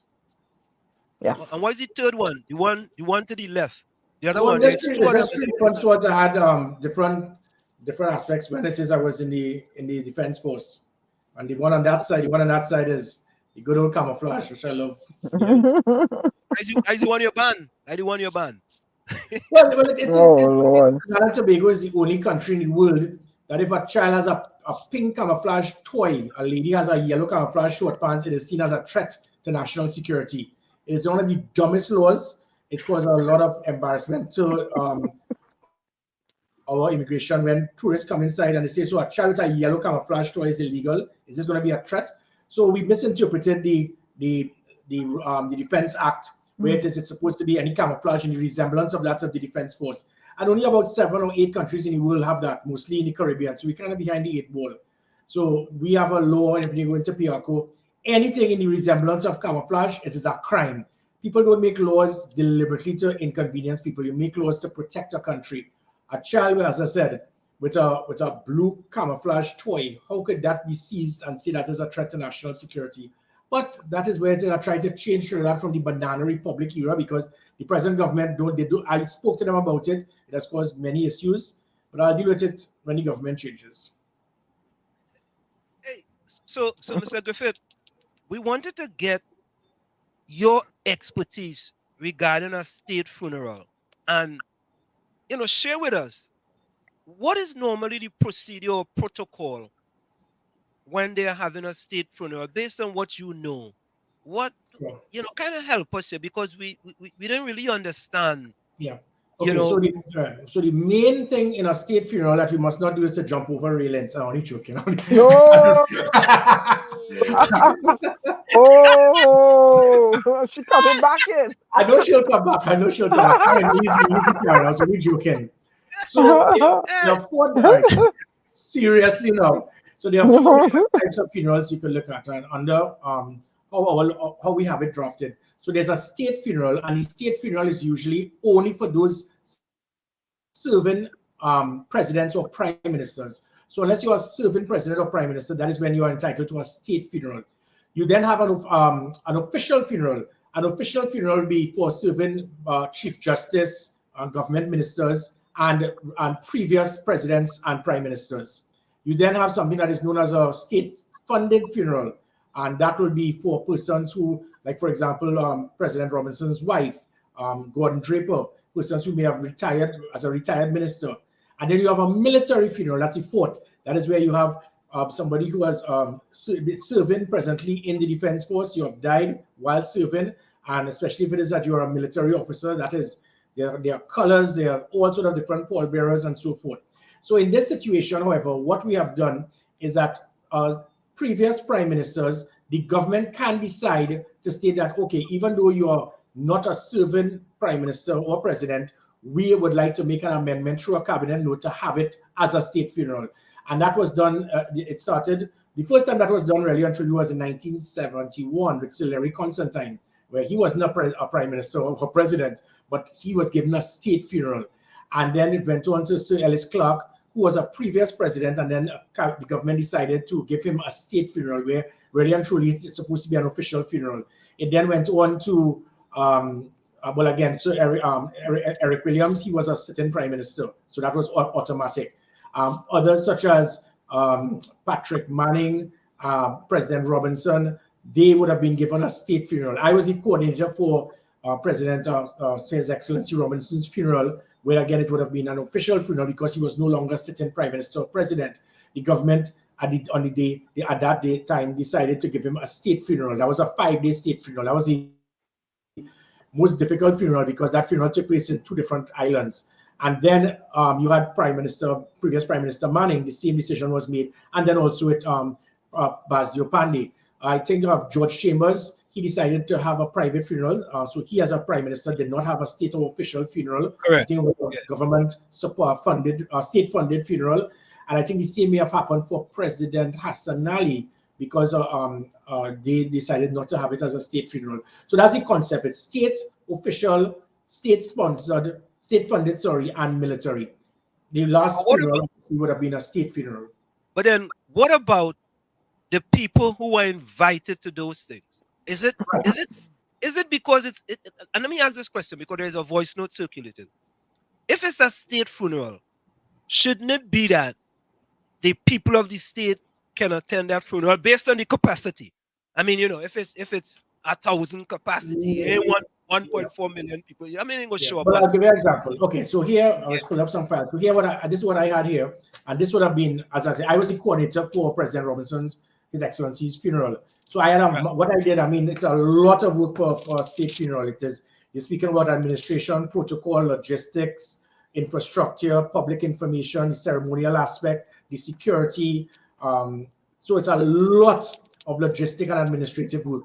One obviously would include the invitation. So the invitation list, what I did was a color-coded list, have it color-coded, the color code with the priority being green, and you had that being like the Prime Minister, the President, Chief Justice, speakers, cabinet ministers, leader of the opposition, and members of the House of Representatives, members of the Senate. You then go down to the yellow code was for ministers of state, heads of religious organizations, heads of the protective services, heads of business.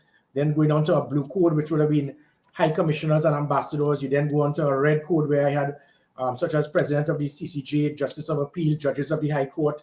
Then I went on to orange, which would have been mayors, chairman of commissions, ombudsman, president of the industrial court, director of the public administration. Going down to purple now comes the family of the deceased. So the family obviously has a part to play. So even though it is a state funeral and the state runs it, you must take into the aspect that you have to look after the wishes of the family. But once it's a state funeral, the state has really full control. What you do is obviously for protocol reasons, for compassion, you will make sure that you, as much as possible, support the family and adhere to their wishes. And then finally, you could go on to guests of the family, that's the heads of business organizations and so forth. So for President Robinson, there was 987 people. And again, we had to do a logistic nightmare of taking hundreds of soldiers and others to take them from Trinidad to Tobago. So the invitation list is usually between that of the state making the decision and that of the family. And so let's fast forward now, Gary, to Basdio Pandey funeral, where the former president of the Senate showed up, Mr. Hamel Smith, and then high jump Karen, as you want to call her. Karen Karen showed up. And Mr. Griffith, I want to think this, right? I want to think that, let's put Karen aside. If the former president of the Senate shows up, and I'm sure they all know him, you don't think they should make an exception even though you didn't have an invitation and allow him to come in? Well, actually, it should have gone before that. Again, if it is that those persons who organized the funeral did their homework as I did, there was not a flaw in President Robinson's funeral, if I do say so myself. The reason being is that I formed a committee, an interministerial committee involving the Ministry of Foreign Affairs, the Ministry of National Security, Ministry of Tourism, several different ministries, and then also involved other elements to ensure that we did not make a mistake. Constantly on a daily basis, I would be speaking to His Excellency Robinson's daughter, making sure that every single thing I did was clockwork. It would adhere to them and to their wishes. And along that line, I would not have left out somebody who of that caliber. So it is not. This is not a faux pas. And again, it is unfortunate. This is typical of the PNM. This is how they operate. Had Timothy Hamilton not been the political leader of a party opposed to the PNM, he would have been invited. That's what all this was about. But the people are trying to, and that is why I would have recommended that Karen and Timothy didn't try to do hurdles to get inside, because it was lost. The damage of the disrespect of him as a previous president not being invited has now been smothered because of the railing situation. But if we go back to the actual thing as it pertains to protocol, they were wrong, because there were dozens upon dozens of seats available. So it's not to say that, the place sold out and there was no room in the inn for the president of the Senate. As I mentioned to myself, I was the closest person to the prime minister. I was his military attaché. I was in command of his security, his administration, his protocol, his events, his management, budget, everything. And you didn't see it fit to invite me? No, it's because Gary Griffith is the political leader of a party opposed to the government. So that's all it was. So it's not about protocol and there was no room. Some of the people that I saw there on that list that were not family members, they were nowhere near the pecking order in the protocol list as it pertains to a previous president of the Senate. So that is all it was. But it is not the first time. I mean, I could even tell you, for Independence Parade, the previous commissioners of police would be invited. They have created history and given instructions for me not to be invited. That's how petty the PNM is. And the commissioners, the administrative building for the office of the Trinidad and Tobago Police Service, the substantive previous commissioners of police are the first ones to be invited at the toast at the police headquarters. The instructions were given to police not to invite me, and this is the police service. I was the last substantive commissioner of police, and persons all be after me who are acting commissioners, who are acting ACPs, are invited to the toast to the nation at the police headquarters. And McDonald Jacob and Earl Christopher, as weak as they are, were working to say, well, I don't think they can't invite me because I am opposed to the government. That is how bitter, petty, and immature this government is, where you could give instructions to tell the commissioner of police, do not invite the previous substantive commissioner of police to a toast to the nation that has been mandatory for the last 50 years.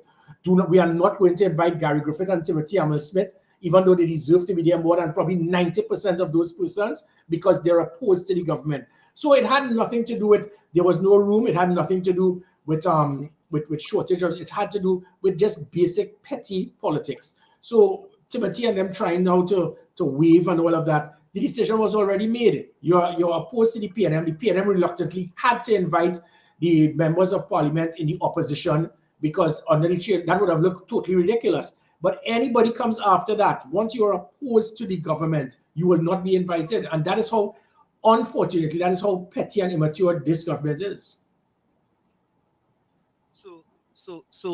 I didn't know, Mr. Griffith, that you didn't get an invitation. No, I wasn't. But the point is, so be it. So what? What I did, I understood. I knew in advance this is going to be a state funeral. The PNM is going to make sure they're going to blacklist certain names. That's how they operate. And then what I did, however, was to make sure that I'm not going to be petty like them. I attended the wake. I signed the condolence book there at the house. I, along with executive members of the National Transformation Alliance, we went and signed the condolence book in different parts, in different corporations. So I did what I had to do. Me not being invited, that's the difference with Karen and myself, or Timothy and myself. I am not invited. I am not going to impose myself to cause anything.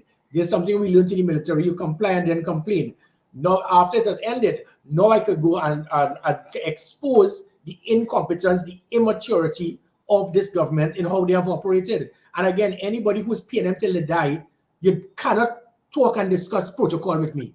I lived it. I was the person who, as I said, who coordinated the biggest state funeral in Trinidad and Tobago since Larry Constantine. So I know about protocol. I know about state funerals. I know about the invitation list. And what they did was immature. It was irresponsible, but it is how PNM operates. Gary, Mr. Griffith, I want to go to murders in Trinidad and Tobago.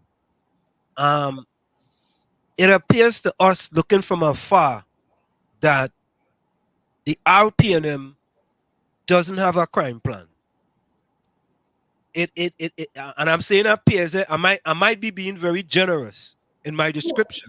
Yeah, no, Right? you're correct, and I'm glad that you use the R as the RPNM, because the PNM, which would have been pre-2010, the type of plans and policies, you saw that the man was ahead of his time. That was Patrick Manning. And again, which is where we speak about things such as the Special Anti-Crime Unit, which is where I piggybacked, and it was known as SORT. I copied it, I cheated, and I called it SORT, SORT. I saw the value of the OPVs, and that's why I acquired the Diamond vessels at 1.2 billion less. I saw the value of the blimp, and that is why I started making arrangements for us to have drones, which will welcome us into the 21st century. And that is where it is that you would have seen what Patrick Manning was doing. He was moving ahead. There was a vision, there were plans, there were policies. In 8 years in this government, this under the RPNM, they can't name one policy, one unit, one thing that they have done other than attack anyone who is opposed to the government. So their crime plan has been nothing else but try to discredit people, try to demonize them, try to get them arrested, try to spend 90% of their time about legal firearms when 99.9% of all the murders by firearms in the last 10 years have been by illegal firearms, which they have not touched. So it is unfortunate, but that is how they operate, because they know fully well, regardless of what they say or do, right? They could do whatever they want in Dunkirk, Port of Spain, and shoot everyone in cold blood. They know that 150, 200,000 people will still vote for them. And that is where our country is. Thankfully, there's those floating voters, those 150,000 who are not paying them till are dead or born at UNC or die at UNC. That 150,000 would have been mostly the Congress of the People voters in 2007. They are still there. And what I have done through myself and our team, we have reignited that team, and that 150,000, they have come back out, which is why you'd have seen the difference of 190,000 votes to 130,000 in the local government election. So to all, let your heart not be bothered. It is thankfully the PNM till they die supporters who are saying to themselves, listen, I know they don't have a crime plan. It could affect my child reaching home. It can cause my daughter to be raped. It can cause my son to be kidnapped. It can cause my wife to be killed. I don't care. Even if it increases, I'm still going to vote for PNM. Indirectly, you're basically saying that your love for the PNM is greater than you wanting to secure your family. I will think that anybody who is a citizen of any country, the paramount importance is safety and security. Nothing else matters other than that. Without that, you can't live. And you're saying, I will still vote for this man and these people, even though they're incompetent, even though it may increase the risk of my family dying or being raped or kidnapped. But because I love the PNM, that is unbelievable to me. I can never understand that. But Gary, we got to go for a break, and I hope you can stay with us for a little longer. But Gary, before you go, right, before we go for the break, I want you to think about this. When I listen to the radio station, right, I hear many RPNM people calling the radio station and saying the UNC dismantled all the security apparatus, all, not a little bit or some. That I say all. I want you to address that when we come back, because you hear this kind of narrative, and you hear people regurgitating that narrative, and I know it's the herd mentality. Eh? I know they only want to hear one thing from one of the radio hosts say something, and all they come right after them and regurgitate whatever they say. It's like they don't have no brain they don't have no own brain, right? They must have to tell them, I want you to talk about apartheid between 2010 2015, and then them just come back and repeat the same thing over and over. It's like, but I want you to address that. So let's go for a quick break. And we'll be right back after this quick break. So, folks, we have with us the political leader of the NTA, Mr. Gary Griffith. It's in the village with the DAT Triplets on WZYE 95.9 FM. Of course, we come to every Tuesday and Thursday from 7 to 10 p.m. Trinidad time and 6 to 9 p.m. USA time. We'll be right back after this short message. Stick and stay. You're listening to WZYE 95.9 FM. You are listening to WZYE LP 95.9 FM, the most influential name in Caribbean radio in the tri-state area. Broadcasting from East Orange, New Jersey. The most influential name in Caribbean radio. WZYE 95.9 FM. We are back with you. It's in the village with the DAT Triplets on WZYE 95.9 FM. If you join us, right, we have with us tonight the political leader of the NTA, Mr. Gary Griffith, and he has joined us here tonight. And we are talking politics in Trinidad and Tobago. I mean, if you want, you can also call us at 973-868-1444. That's 973-868-1444 or 973-609-6509. It's in the village with the DAT Triplets on WZYE 95.9 FM. So yeah, Gary, you want to address that question that we just talked about? Yeah, sure. With respect to why people have this. I mean, I don't understand it. They say all, not but all. So let me clarify. And I understand your concern. There's always that concern. Anytime governments change, you shut down, you dismantle, you remove. But I mean, if you look at myself as Commissioner of Police, there were 117 policies and units I put in place. They all were dismantled. And that's what, when I left, there was 342 murders in my last year, which was the lowest number of murders in 17 years.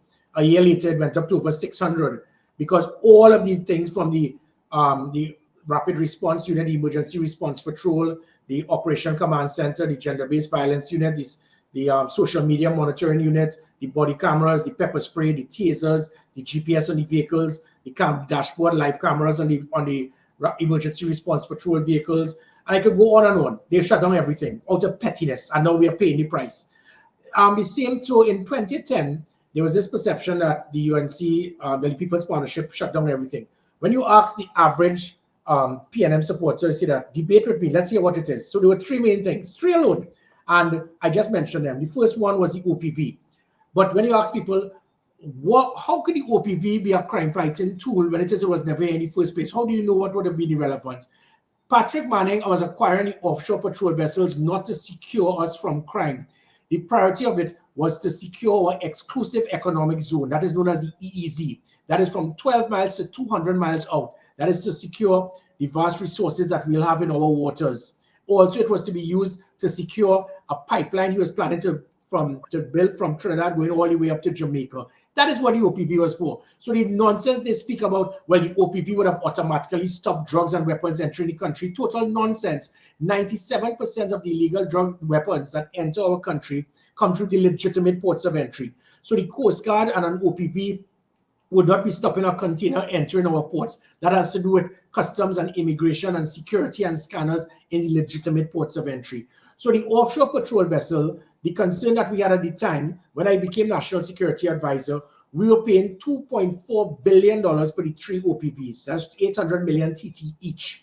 When it is I had communication with Korea, with Colombia, and Israel, we were getting the exact OPVs for 400 million TT each, half the price. So we were going to pay 1.2 billion more than what we were getting from other countries. So the PNM till I die, I ask you right now when we finish here, type BAE, that's Bravo Alpha Echo /corruption. You will find 17 countries sued this company for paying kickback to government officials. So what I did, when it is that they scrapped the OPV because after 17 odd months, they could not deliver on time. So they failed to deliver, which is why all the money came back to Trinidad and Tobago. It's not to say that we scrapped something and lost the money.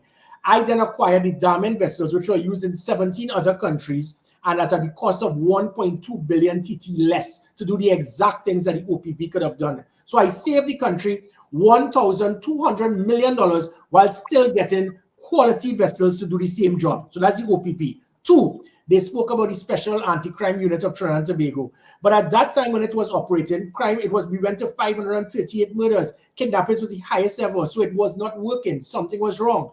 When we got into government, I understood what happened, and that's why I changed it to the National Security Special Operation Group, a highly trained unit of an interagency task force, highly polygraphed, that will be able to be that front line, which is what I also did as Commissioner of Police, which is when I formed the Special Operation Response Team that put fear into the criminals, that pegged back the criminals, that put an end to kidnapping, and they decided to scrap it after I left. The third one had to do with the Goodyear blip.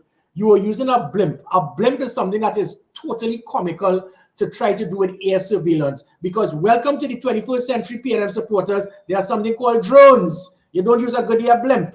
The drones are something that is used worldwide. So instead of a Goodyear blimp with 16 soldiers taking a big rope and holding it as if they're they're lassoing and playing tug of war to try to pull it down, we were getting drones. As the Minister of National Security, I got the tender and everything for the drones, and as soon as I left as Minister of National Security, the PNM scrapped it. So for those people who love to speak about scrapping, what we can't speak about is that, as I conclude, 2014 was the highest reduction in serious crime in 31 years because of the damaged vessels, because of the National Security Special Operation Group, because of the National Security Training Academy, because we formed the National Operations Center that was recommended by the Commission of Inquiry into the attempted coup to prevent a repeat of that. We formed the Rapid Response Unit, which would have been 100 vehicles that will turn up within 5 minutes at any distress call. All of these things were instrumental towards the highest reduction in serious crime in 31 years. All of these things were shut down as soon as PNM got in the government in 2016. So when they speak about scrapping and dismantling, everything that the PNM did up to 2010 did not work. So you scrapping something that did not work and you complain. But in 2014 into 2015, we had dozens of policies that worked and you scrapped it. You know, it's interesting, right? When we look at murders for the year already, I think we had, yesterday was 16 or something. 16 was yesterday or 2 days ago. Yeah. 17 or 18, yeah. Yeah, we already there. You know, but Gary, we saw two things happen, right? We saw one with a woman police constable in St. Joseph, right? And she was having a bad day. And then we saw another police on the street slapping away a man's phone, right? What is your take on those two things? And looking at disciplinary problems for when things like this happen. Well, I asked all citizens of Trinidad and Tobago and all of you all up there, don't write off or knock the Trinidad and Tobago Police Service. These were the same police officers just 2 years ago where public trust and confidence moved from 14% in 2018 to 59% in 2021. The police service got the highest spike in public trust and confidence in any arm in the public service in Trinidad and Tobago. That is how much the public trusted them. Discipline was there. People started feeling good about seeing police officers. Police officers would be at roadblocks and giving persons tickets for adhering to the law. That is how good people felt. There was a degree of comfort. After a year, from August 2021 to after I left, a year later, it moved from 59% to 8%. And it had to do with these certain things that I put in place again that they shut down. We had specific things such as polygraph testing, mandatory drug testing, using intelligence to ascertain the rogue police officers that were probably controlling drug blocks or whatever. And we can't fire them, but we can have them reassigned because we knew what they were doing with assisting in protecting the criminal elements. I reduced $100 million per annum in overtime corruption with a couple of about 200 police officers claiming they were working 24 hours a day, 7 days a week, 30 days a month. And by doing that, they were claiming to work like about over 10, 12,000 US a month, when really and truly they should be getting 2,000 US a month. Those are the things we put in place. As it pertained to police officers being absent from court, there was a 91% reduction in police absenteeism that caused criminals to realize, even though I'm arrested now and charged, I can't get away because of the slack police officer. So the things were there. What happened in this situation? We had something known as online reporting. We are so backward. Earlier, Christopher and McDonald Jacob feared technology. So thanks to the NYPD, where I formed a bilateral agreement with the NYPD, I went up to New York. I met 2 different police commissioners. They showed me the different things from the social media monitoring unit, the gender-based violence unit, the type of technology that was being used, and systems to train our police officers in customer service training and public relations. Then they showed us that concept of online reporting, where if it is that that a woman is being beaten by her husband, she doesn't have to go to a police station. She goes online, it goes straight to the gender-based violence unit, and they come to your home. Delivery service. If you have a problem with a bounce check or fraud or robbery, You just send it on online, it goes straight to the unit, and the unit will come to your home. People no longer need to go to police stations. That is backward banana republic policing. And then if it's something that's an emergency, you dial 999, and that 999 was linked to a National Operation Command Center. We will see where the house is, and the vehicles in closest proximity will get to your home, which ensured at that time less than a 5-minute response, which put an end to kidnapping, which put an end to home invasions. And as I said, with the online reporting, there was no need for that person to have called the police station. So this police officer who said, why don't come to a station and make the report? We have gone back to the backward aspect of policing, and it is not required. The online reporting had put an end to this. And finally, with these situations, what usually happens now is that you know that I will be rude and obnoxious to somebody, and then you will hear Earl Christopher say, well, we'll have an investigation. What investigation? The lady, you saw it clear as day. The man takes a phone and slaps it out of a man's hand. There's going to be an investigation. Let me tell you what that means. That means we are going to drag it on for a few years, hope that people forget, and the individual will stay there.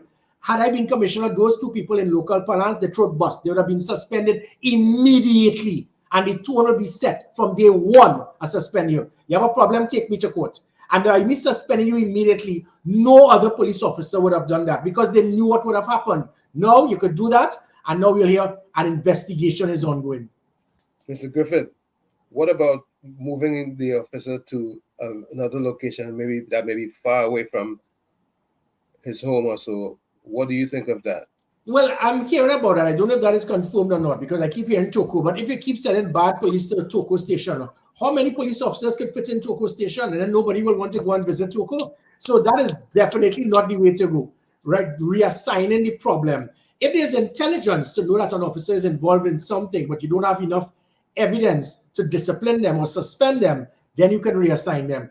But the person has committed something wrong. You don't reassign them, you suspend them and set the tone. And with that being done, no other police officer will do that. And that is why under the 3 years under my watch, you did not have that. You did not have these incidents because the police officers knew there was a commissioner of police that was very radical. And as soon as you cross the line, you're going to be suspended, if not fired, if not charged.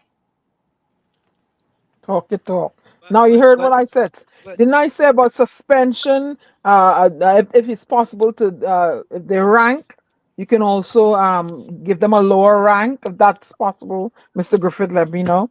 But well, this just taking the person and sending them to Toko, transfer that no, that ain't. You've transferred the problem. The person is still getting property, and nothing has, and then with that now, the deterrent is no longer there. The product of opportunity, it makes police officers believe that I could just do this and nothing will happen. No, you suspend them, get rid of them. Mr. Griffith, what about retraining? Because in the military law enforcement organization, there's a lot of money put into training an individual, right? So you just send them somewhere and whatever. You can't just do that, Anthony. You have to address the problem and let it go down, or you suspend the person. Oh Lord, you hit them in the pocket. Yeah, they'll understand. And especially if this person is an SRP, I will fire them immediately and then let them take me to court. But the message will be sent to the other 6,999 police officers that if any of that takes place, immediately I'm not going to have a commissioner of police that will launch an investigation. What is there to investigate? It's cut and dry. You saw it there. There was no need. Even as soon as she sent that message, you have been suspended with immediate effect and half of your pay cut. All the other police officers will realize, okay, sir. And that is why in the 3 years from 2018 to 2021, we were not getting those issues. It's not coincidental if we're getting it now, because the few rogue officers realize that the product of opportunity is back there for me to do what I want, act in an irresponsible manner. There's no liaison with the police complaint authority, and there's not going to be anything substantive to take an action on me. So what they'll do, they transfer me. Well, better yet, Toko could go and sunbathe and stuff now instead of being in St. Joseph. That is not the way to go. The way to go is swift justice, and it sets the tone for all other police officers. But let me say this. I have no problem, absolutely no problem with suspension and taking away their salary, because that is much harsher than transferring them. So I have absolutely no problems with that, because if that is going to make the other officers understand, you see this fella over here, you see what he did? These are the consequences of his actions. If you did something similar, you can suffer the similar consequences. I got no problem with you suspending them and taking away. If that, because that's more harsher than what I was talking about. I have no problems with that. I have no problems with that at all. Because I think in these situations, these times call for tough measures. These tough times don't call for no pat on the back. It calls for tough measures. Yes, right? and you're correct. And there's another point too. When you transfer the person and everyone knows what the person did, those persons in that community now will say, so wait a minute, so you don't care about us? Why must we be imposed with this person? So he or she is not good enough for St. Joseph, but they're good enough for by us? That can't be right. No, Gary, what about the 5% reduction in crime? Isn't that a good thing? Of course it is. And I mean, people try to discredit it and say, well, it's irrelevant. But had there been a 5% increase, there would have been a whole set of talk. Having said that, it reminded me, sorry for going back to New York City. When I did a lot of my work when I prepared for law enforcement, looking at America's finest. In the mid-90s, through Rudy Giuliani, Bernard Kerik, Bill Bratton, and so forth, there was a 57% reduction in violent crime and 50% reduction in murders. Now, that's amazing. But when they did the polls, the vast majority of citizens in New York City did not feel any safer. They didn't. And they realized they had failed because the reducing the crime did nothing to make them feel safer. So they had to revamp the NYPD, train them in customer service, put systems to let people know if I call 999, I'll have an immediate response. Understand that the rogue police officers were being removed. And that is what lifted public confidence and trust. So the perception and fear of crime reduction is as important, if not even more, than the crime statistics itself. So to have 602 murders, and now this time around we had 578, you can't stay there and be pleased about it. It's the two highest number of murders in the history of Trinidad and Tobago. And what made it worse is that the perception of people actually have been more fearful in 2023 of crime than they did in 2022 when there were higher murders. So that, I think, is what Christopher, there's something that they do not understand, that aspect of policing and law enforcement, where the fear of crime is more important than the reduction itself. Because moving from 602 to 580, basically what that is the Martin Joseph line. It's a decrease in the increase. And we can't be going with a decrease in the increase. And that, I mean, just because up until I said 2021, under my watch, my last year was 342. We've gone to almost double in 2 years. And you can't just be saying, well, we're on the right track. So if it was just one less murder, you're on the right track. No, we are failing. We are failing miserably. And it has to do specifically because of politicians interfering in an independent process and shutting down and dismantling things that worked, that put fear in criminals just 2 years ago. You know, I looked at numbers for New York City. As a matter of fact, here it is, right? U.S. homicide falls in 2023. New York City, 2023, 380 homicides. 2022, 429, down 11%. Los Angeles, 2023 homicides, 377. 2022, 422, down 16%. Chicago, you know about Chicago, do or die Chicago. 2023 homicides, 599.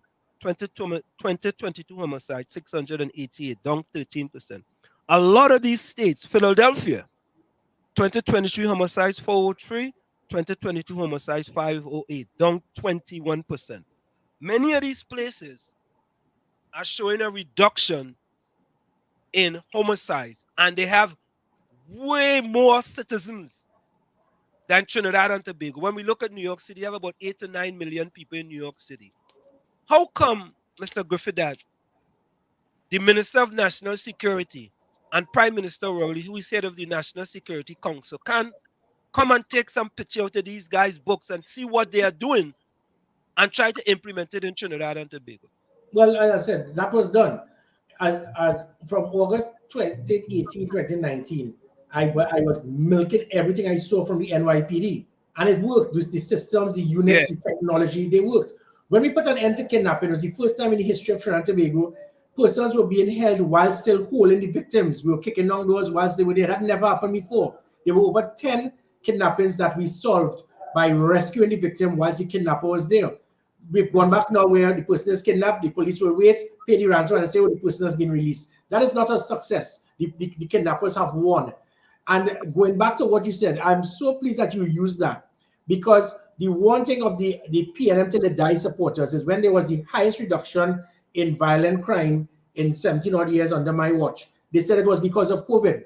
But when you look at New York, Boston, LA, Detroit, Chicago, almost every single city in the United States, crime increased during COVID. So I guess all the criminals, the murderers, the rapists, they missed the memo by the PNM supporters, because it seemed that only the PNM supporters in Trinidad said, well, no, under COVID, criminals don't commit crime. But in the United States, they missed that memo. Guyana and Jamaica was the same thing. What happens is after COVID, you now get better opportunities. Persons now starting getting jobs. People are now getting people are no longer being cramped up in their homes. People employment will now start to increase, and that is why you're getting a better after COVID. Now it makes life easier for persons. People are less frustrated.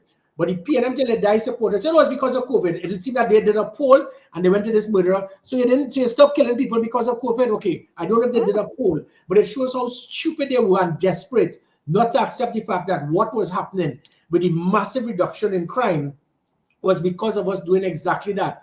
Looking at things that worked in the United States and other countries and utilizing the technology, the units, the policies, the programs, and the political will, if they wanted. And that caused a major reduction. That, unfortunately, as I said, they've shut down and removed all of the things that I utilized and I found very beneficial through NYPD and others. And because of that, we are back to the old-time policing in the 70s and the 80s in Trinidad and Tobago. From going to a police station to make a report, if somebody commits a crime, you can't call 999. They'll put you on hold. You have to call a police station and find their number. You call the station and there are no vehicles available. We are back to how it was in the 80s and 90s. I brought in that concept of 21st century policing, things known as predictive policing, stopping the murders from taking place before it happens. That social media monitoring unit they had at NYPD, I saw it. It had gangs making comments that allow them to solve crimes or to stop a crime from happening.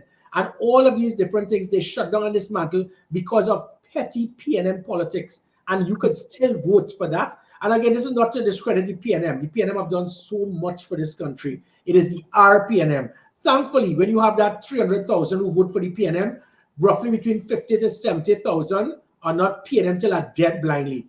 They do not want the RPNM, and they're going to send that message next year.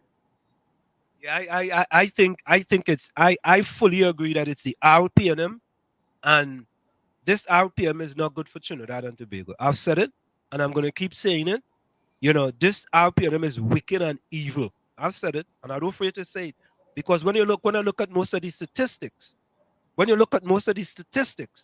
this RPM is not even doing good for the people that support them. Yeah. The people that supports the RPM, those people in Lavantil, Mova, Beatum, who have supported the PNM, but I think the PNM have a rude awakening coming. I honestly believe that. Well, you know, as you said that, during the local government election, I said I wanted the 31 hardest seats. I wanted to get into the belly of the beast. And I walked Cameron Hill. I walked Simeon Road. I walked up in the hills in Lavantil, in Beatum, in Belmont, in Sealots, in Tacarigua, in Tunapuna, all in Arima, the hills in Arima. And everywhere I went, what did I got from, and this is PNM Heartland, they have never seen the political leader of the PNM in those areas. And it was amazing. I said, but I am here and I will continue to be here to support you. They were shocked. They've never seen a political leader in any of those areas I went. And that says a lot. It really says a lot about how they have totally been ignored, because the hierarchy of the PNM presently know fully well we don't need to study them. They are going to blindly vote for us. You know, it's interesting you say that, right? There is a building in Chumaka, Clavantil, where I grew up. Building 2. It burned down in 2011 under the UNC. The UNC relocated the people, everyone there, to Oropun. And it was close to the end of the year. And the current prime minister, who was in opposition at that time, paid a visit to that community with Donna Cox, Nylan Hippolyte, and a few other people.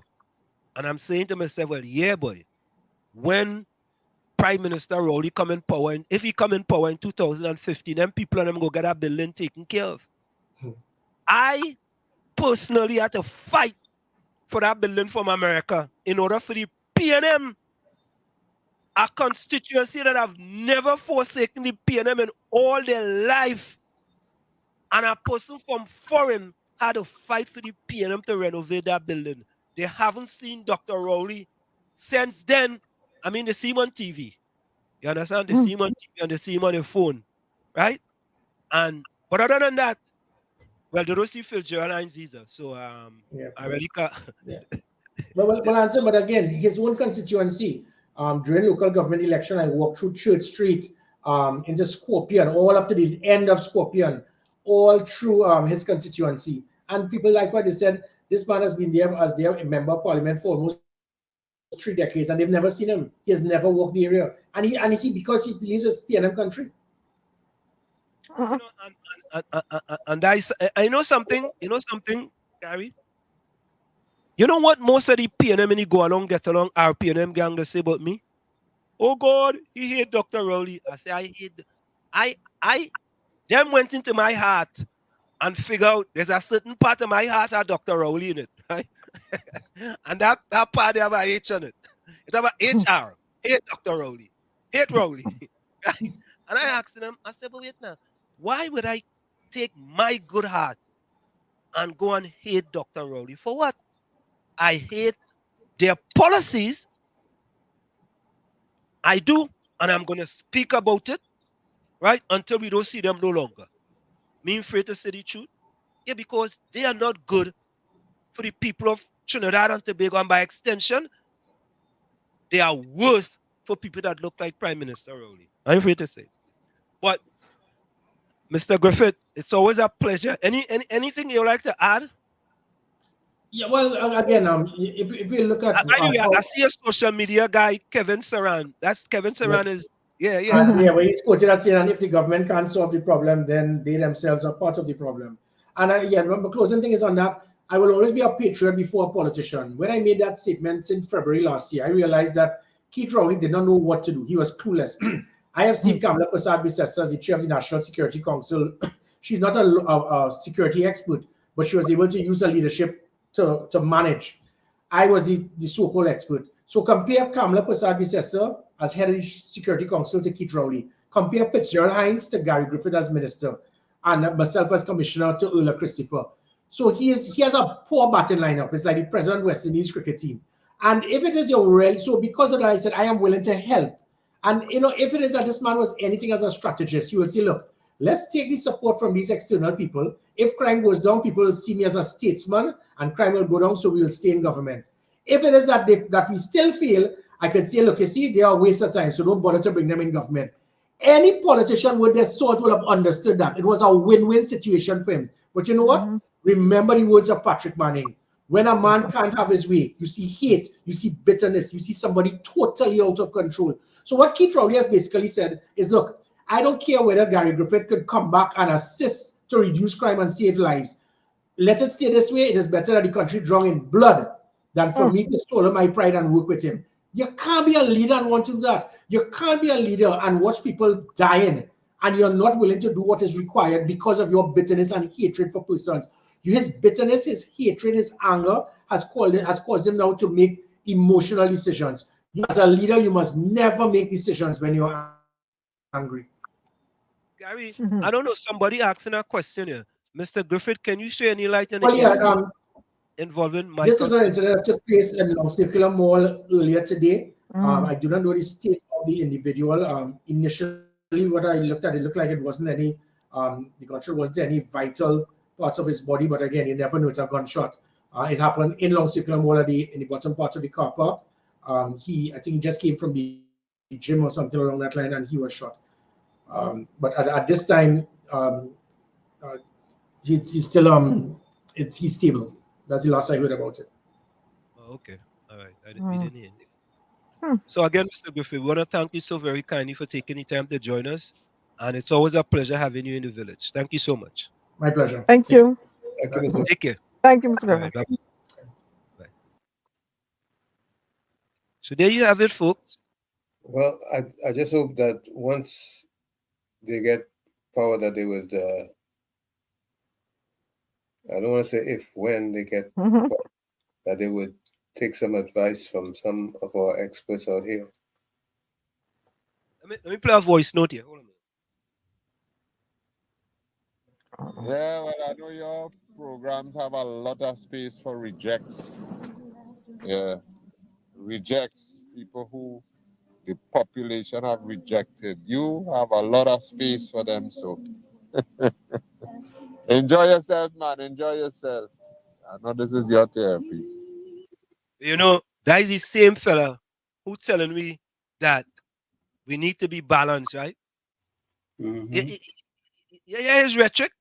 I mean, his rhetorics, right? Mm-hmm. He's saying that he calling Karen a reject, right? But he just tell we not balanced. Partner, you gotta come out the Waffle House, you know. You go into the Waffle House too often, man. Never Waffle House with you, that? Anybody? They might has have they might have a Waffle House, but don't sell waffles. Where does sell? I don't know. Never been in one. maybe Yeah, doubles. yeah. Gordon, stop going to the Waffle House, please, please. Gordon, stop, please, Gordon, stop. The man talking about balance. When we bring people from all sides of the political divide, he talking about rejects now. Which boy, boy, You know, boy. I don't understand you know, to see what's going on. We need help. It needs to be fixed. There are people with the knowledge. You know, this ego thing. I don't like she, I don't like he, and they're holding on to that steadfastly and They not don't care. They don't coming care. down from there. They don't care. Them is happy people. Correct is Well, right. Ah, them is happy people. and the video I put out, are you living or are you existing? I planned a series in that. And you know, somebody's like, what's she talking about? And I'm like, hello. You know, and they're coming at me again with the foolish beige. And I'm like, listen, people, I'm asking you. You know, you're born in your house at night, you don't go nowhere. Yeah, Crime is out of control. Look, but I mean, Lana say she buy turn up in the market. She don't even go in there. But the majority of citizens raised in jail because if you have bars on your house and you're going to sleep and waking up and living in that, you're living in jail. Look, one of our viewers here in the group said at night you can't sleep, you're pacing the floor, going peeping at your children in the bed. You KFC welcome. that's Hold on. living? That's Yeah, we have a existing. Yeah, KFC waiters. bestseller bullshit, Yeah, man. Tommy, and Miss Diana. Mhm. Look, Yes, on yes. listening to the interview with Karen Nunes and Mr. Gary Griffith. But bullshit, Karen Nunes was in the PNM, and I listened she carefully. She said the PNM government is a victim and evil, wicked government. But them, I say, I say that every day that I keep burning fire. I say not beating them with them, there's blacklisted. Correct is right, man. It's sad, but Hmm. yeah, what you just say? And What you just say? KFC, they have to go. fire burn this evil, wicked, heartless government. They had to go. Well, shit, I see your boss, your boss at 91.9, and he has some interview with Junior Davy and TC. Yeah. I ain't get to see the one with TC yet. I saw the one with Julia Davy. Yeah, but you know, Well, I hear pay them person call and try to put him up. He run him. yeah, Oh God. Alex was trying to call him up. But he take an interview with him. I like how TC handle them. Think TC was ask them some hard questions too. Yeah. No, it's not. And the man up there to answer them questions, you know. You understand? But Yeah, but we wasn't really no big fan of Gary Griffith, but either man was on the ground when Gary Griffith was the commissioner of police. He was doing a very good, you know. When I see things, you really quite the ground, look, Gary team moving there, but yeah, boy. Yeah. was a kind of a fear. The person that was patrolling. Yeah, it was a kind of a fear thing, boy. And sleeping. Yeah. He put kind of fear in people, boy. You know what I mean? Yeah. And what we have to do, you have to put fear in the criminals. Nobody we praying right through. Yeah, well, the police commissioner say you had to pray. Well, pastor, putting it out of press, everybody out of press, people crying out, people want help, people crying out for help. Yeah, fire burn this evil, wicked piano. That don't go locked on, listen. Yeah, man, bless. Everybody. All right, bless. Bye-bye, man. Yeah. All right, man, later. Good night. Yeah. This is a voice note here. I don't know. Hold on, I want to check this voice note here. Take this thing for a minute. I want to check this voice note. Well, what can we say? Criminals are having a field day. That incident at the mall today is rather unfortunate. But it gives us a little hope that the victim is gonna be all right, because it doesn't seem to be too serious. However, it's still a victim, it's still a crime. And that needs to be checked. Just hope that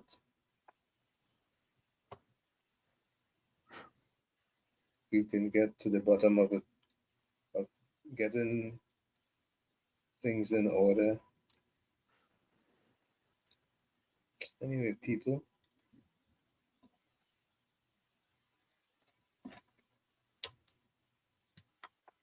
Diana, are you there?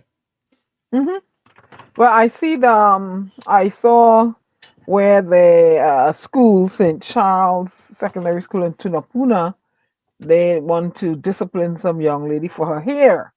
So I see the hair issue is back in the limelight again. I plan to do something on that. So, yep, tell her something about her hair. And Yeah. then, yep, I shared it to the group. I shared it with you. She has the cornrows and the braids, and she has it up, So there's an issue with black woman hair again. So I taking on that. Yeah, there was a young lady who worked in the Ministry of Education, and she had some difficulties, and they paid her some money, and then they turned around and went to charge her for fraud. Yeah, that too. Yeah, she sent a letter to the Prime Minister. Let's take a listen to this. Good morning, Dr. Keith Christopher Rowley, Prime Minister of Trinidad and Tobago. My name is Lauren Bristol. I'm a past employee of the Nursing Education Department of the Ministry of Education. On the 4th of the 12th, 2023, I sent an email addressed to you as well as your newly appointed Permanent Secretary for the Ministry of Education concerning an ongoing matter which I have been experiencing with the staff of the Ministry of Education for numerous years. However, as of today, the 9th of January 2024, I am yet to get a response from you as well as the Permanent Secretary. I have been making numerous attempts to acquire monies owed to me by the Ministry of Education. On the 24th of August 2023, a substantial sum of money was sent to my bank account from the Ministry of Education. I then went into the accounts department of the Ministry of Education to inquire what the monies represented. I was told by the staff that it was for outstanding arrears. So I then made an application to obtain a TD4 form so that I could file my income tax. You see, I try to be an upstanding citizen. I try. I'm not perfect, but I try. But instead of being given the TD4 form, Dr. Rowley, would you believe what I was given? I was given a fraudulent pay slip for short-term employment by the account staff of the Ministry of Education. I would repeat again. Dr. Rowley, I was given a fraudulent payslip for short-term employment by the account staff of the Ministry of Education of Trinidad and Tobago. Besides informing various heads of departments of the Ministry of Education, I even made an online report to the Trinidad and Tobago Police Service. But, just like you, Dr. Rowley, as well as your Minister of Education and her permanent secretary, I am yet to get a response from the Trinidad and Tobago Police Service regarding this fraudulent payslip that was produced by the staff of the Ministry of Education.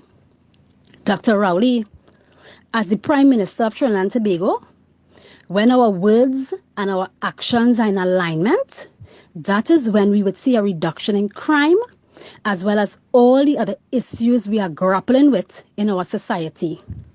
Thank you very much.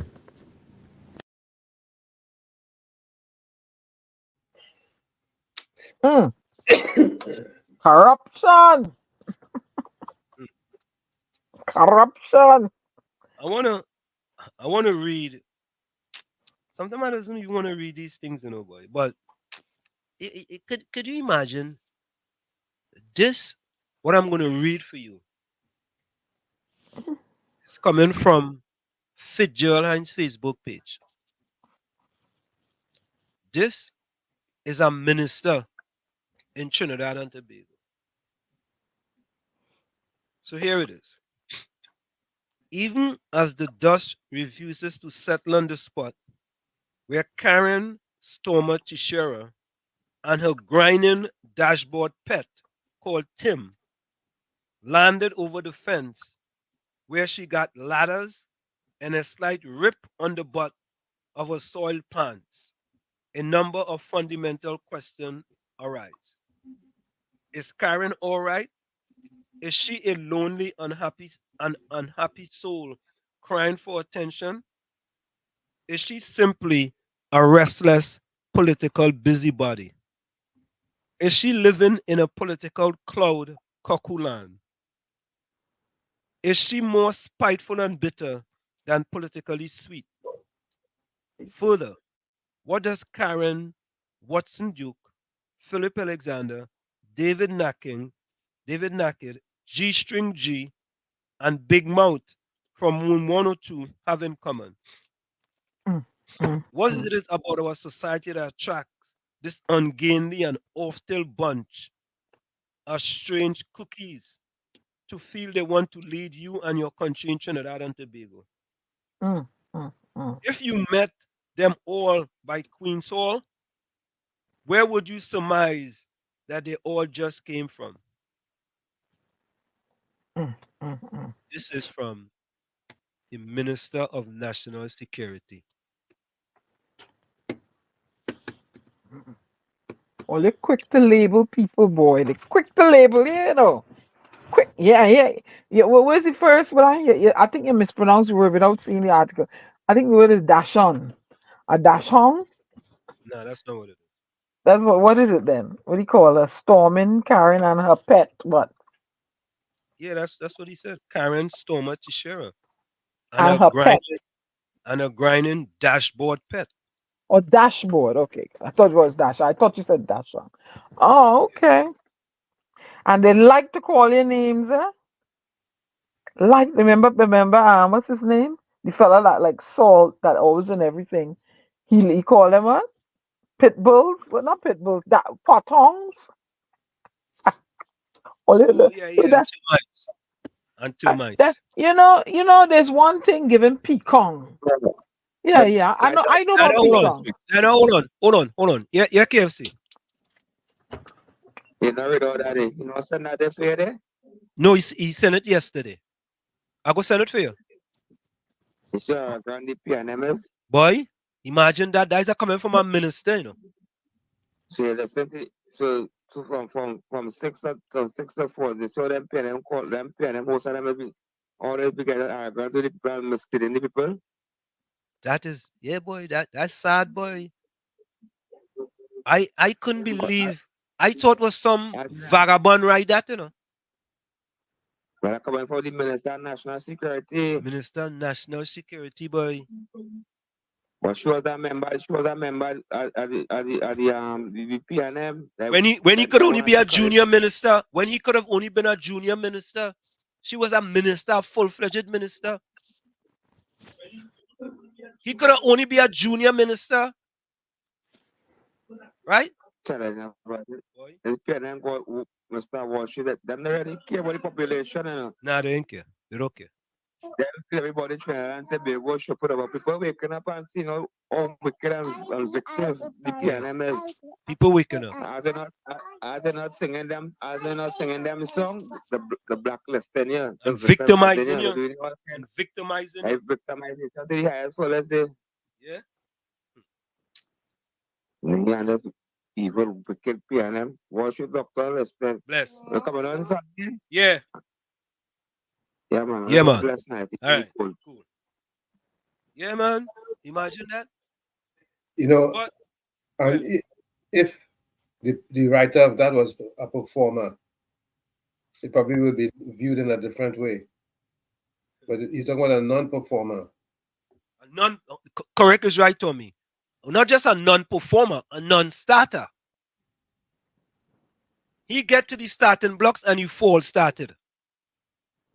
You understand?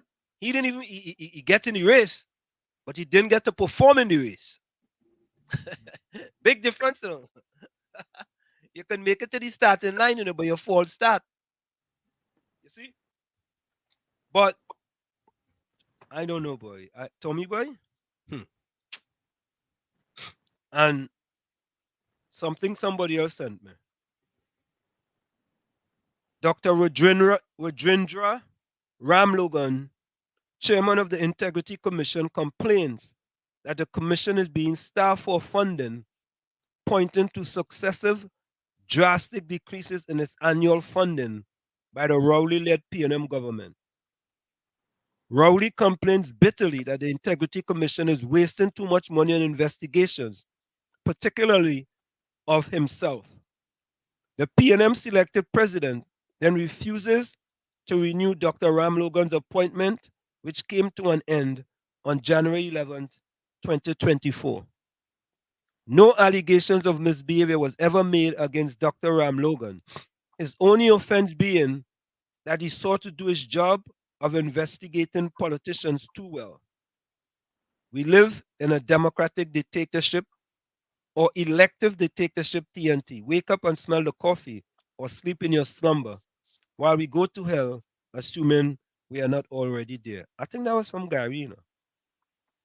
Yeah, I think that was from Gary Griffith. You know? Yep. Boy. Hey! Ulrich, where you been, boy? Look, Ulrich. I think they released Ulrich, boy. Yeah, I wonder if Ulrich was jumping that fence too, boy. I wonder if they see Ulrich jumping that fence. Captain say Walls, but that is your PNM people party. My PNM people party. Oh God. Anselm, he go say he didn't write that and his account was hacked. No, he write it. It have Selassie, Haile Selassie. Let's have a picture with Haile Selassie on it. That is him. But yes, listen, Tommy and Diana, if you have a Minister of National Security writing stuff like that on his personal Facebook page, you don't think you should pull him aside and say, you know, boss, he's the Minister of National Security. You know, raise the barrier now. Raise the level now. You know, because you lowering the bar. Stop lowering the bar now. Raise the bar. That's all. Which bar you want them to raise? Yeah. The one in his bathroom. The high jump bar. If you're gonna do the high jump, you gotta raise the bar. I thought you was selling whiskey. Oh God. No, but Tommy, come on, man. You don't think the man at the head should tell his disciples, you want only to raise the bar? You're gonna hold your breath waiting? Yeah. Yeah. No, don't do it, please. Because I think that's the best thing for the country. No. Nah. I want to think that's fake news, you know. All right. And it's on his page, right? Why can't it be fake news? You know, people could hack your page these days. Yeah, that's true. And then national insurance get hacked, TSTT get hacked. Everybody will get hacked in Trinidad soon. Everybody getting hacked.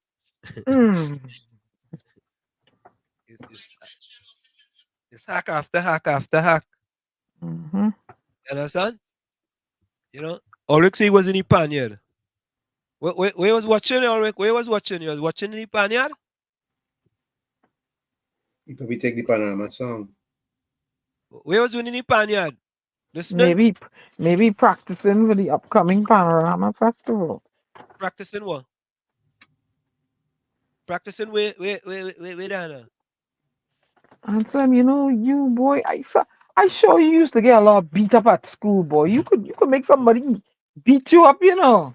No, but you like a little annoying gnat. The band probably gone to learn to play the beating the pan for Desperados. Beating what pan for Desperados? What pan? Or playing the pan. Oh yeah, Oh my yeah. God. Desperados Hey. have a section where people does play, them people does beat pan. There's some of them does play pan, and then there's some does beat pan. Or in the beat pan section. Yeah, whatever. He could be out in Panorama. What Panorama? You'll be in the Panorama finals. Oh, you gonna watch? Yeah. You ever see Ulrich play pan for Despers? Whoever. Ask you a question. I don't know. No, I don't know. I don't be down there. You know, you ever show you a picture of him beating pan for Despers? I don't know. I not down in Trinidad. I ain't going down to Trinidad no time soon.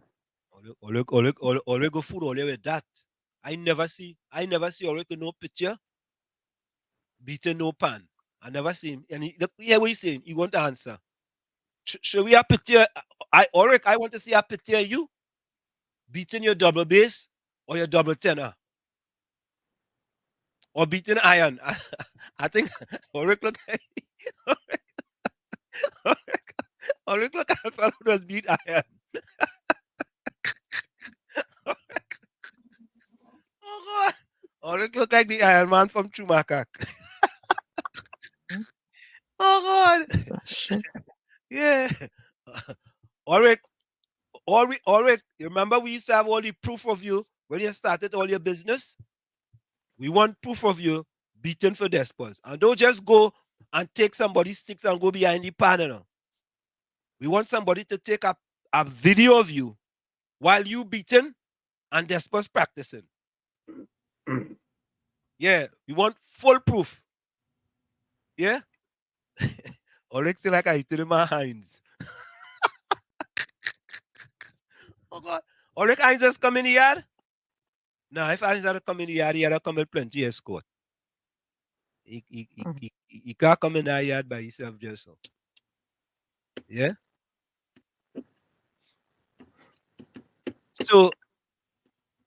So we have two situations with the police in Trinidad and Tobago, and I'm glad Gary Griffith raised the bar.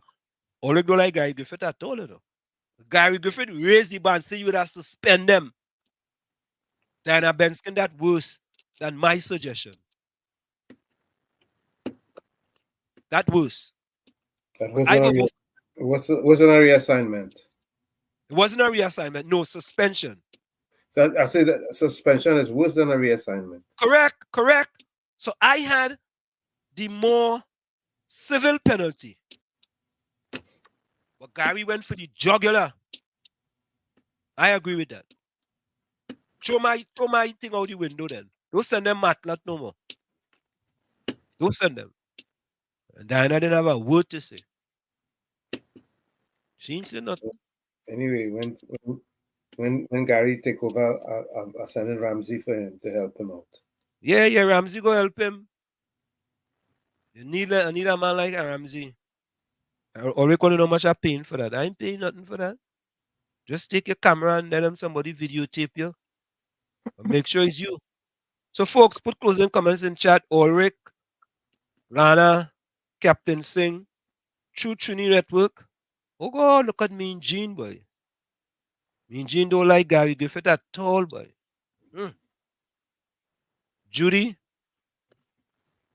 Paul Williams, if you're still there, Kevin Shepard, Carice, Judy, Lana, JB Happer,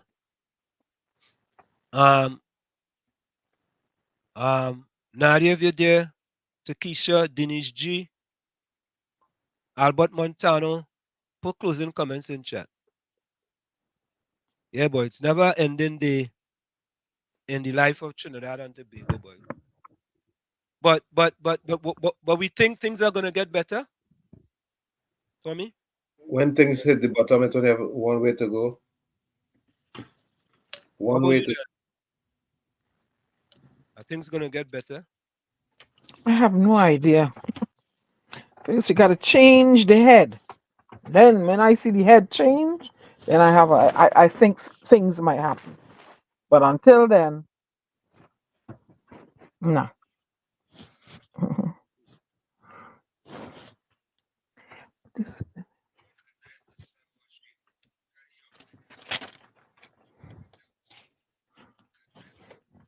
It's gonna get better, Sister Diana. Good night, Mr. Washit. The very young lady there. She can't tell the victim my she there. Because she come out and talking.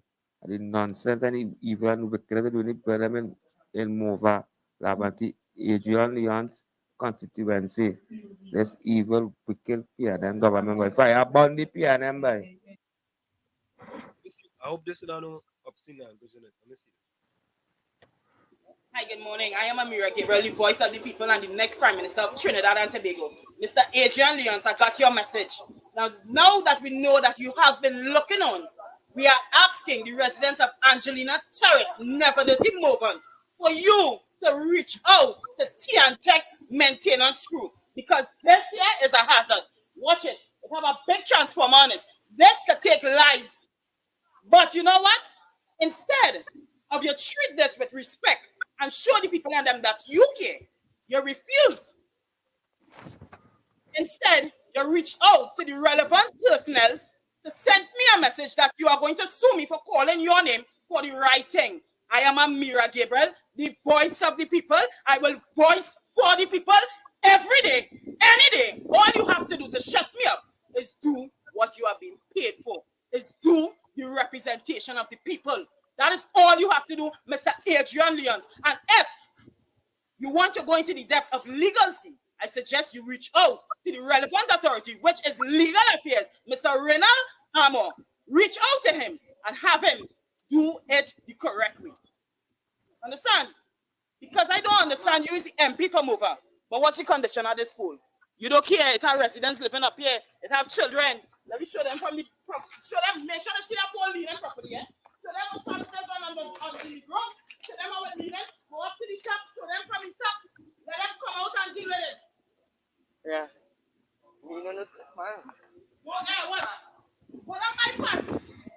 What? What on my part? Let us see. What? I don't want to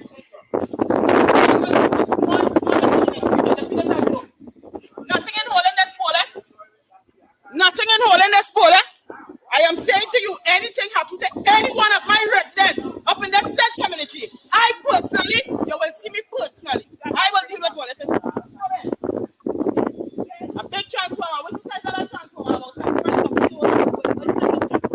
Don't know, eh? Boy? Huh. What am I say, boy? Father, please put a hand. Folks, we're going to go for a break. We'll be right back. It's in the village with the DAT Triplets on WZYE 95.9 FM. It's Uncle Tommy, The Storm, Professor Wall Street, and you on WZYE 95.9 FM. Stick and stay. We'll be right back to the short message. Don't go nowhere. We'll be right back. You're listening to WZYE 95.9 FM. You are listening to WZYE LP 95.9 FM, the most influential name in Caribbean radio in the tri-state area. Broadcasting from East Orange, New Jersey, the most influential name in Caribbean radio. WZYE 95.9 FM. This is oh Lord, Trinidad and Tobago. This is DJ Bravo. I'm hurting, you know. This is a sad place. My country turned into a sad place. When I look around, it's only sad face. Our country turned into a sad place. All I see in front of me, nightmares turn into reality. Like somebody build a monster factory. Parliament up against parliament economy. But let the moderators in another body in a dream. Somebody girl child missing, another rape again. And next road stain with somebody's sunburn. Who take the S out of Port of Spain. This is a sad place. My country turned into a sad place. When I look around, it's only sad face. Our country turned into a sad place. Now with the love, with the vibes, with the hope. Now tell me something, how we really want we cope. When the children breathing in too much gun smoke. And the Coast Guard can never see a boat. Yes, I'm like some goats when they come looking for votes. Hit the empty promises, reading like a horoscope. Justice for sale in a fat envelope. Politically, all the answers is a joke. This is a sad place. My country turned into a sad place. When I look around, it's only sad face. Our country turned into a sad place. All I see in front of me, nightmares turn into reality. Like somebody build a monster factory. Parliament up against parliament economy. But look the moderators in another body in a dream. Somebody girl child missing, another rape again. And next road stain with somebody's sunburn. Who take the S out of Port of Spain. This is a sad place. My country turned into a sad place. When I look around, it's only sad face. Our country turned into a sad place. It doesn't matter the religion, the color, the creed, or the race.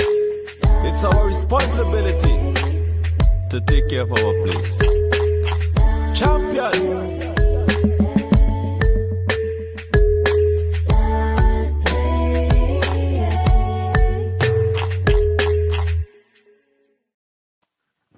Of course, we're back with you. It's individual to the DAT Triplets on WZYE 95.9 FM. We come to you every Tuesday and Thursday from 7 to 10 p.m. Trinidad Margo, welcome. Nothing will change in TNT. The writing has been on the wall for at least 4 to 5 years. The only difference is more people are speaking out, but there's nothing anyone can do. It's a runaway train. The people elected to do so, the people of TNT work seems paralyzed while our country is slowly falling off the precipice. Tommy, I thought you said we already fall off the precipice. I thought so too. I thought when we fall off, there's only one place to go, and that's up. Yeah? How can TTPS telling people they're on a high alert for people, safety, for carnival? Not on alert now. Every day, people getting robbed and killed. Trini needs a reset. It's beyond fixing. Yeah? I don't know if it's beyond fixing, man. Once there's life, there's hope. Yeah, once there's life, there's hope. There's hope. Captain Singh says, remember, folks, that elections are in the air. Stand strong. Keep PNM in power. Crime has been reduced by 5%. All the hard work has been done in the last 8 years. All citizens will benefit soon. Captain Singh is a real joker. You shoot it. Yeah, I ain't gonna lie, you know. If you didn't know Captain Singh was at UNC, you'd have swear he's a PNM. Serious. But we know all our people.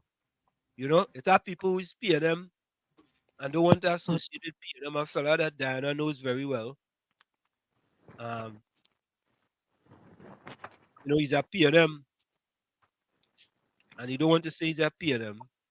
No, he don't want to say that. He never say he's a PNM.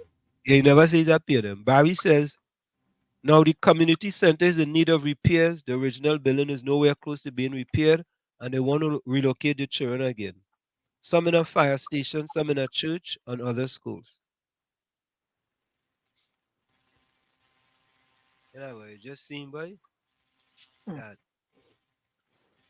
most things are problems.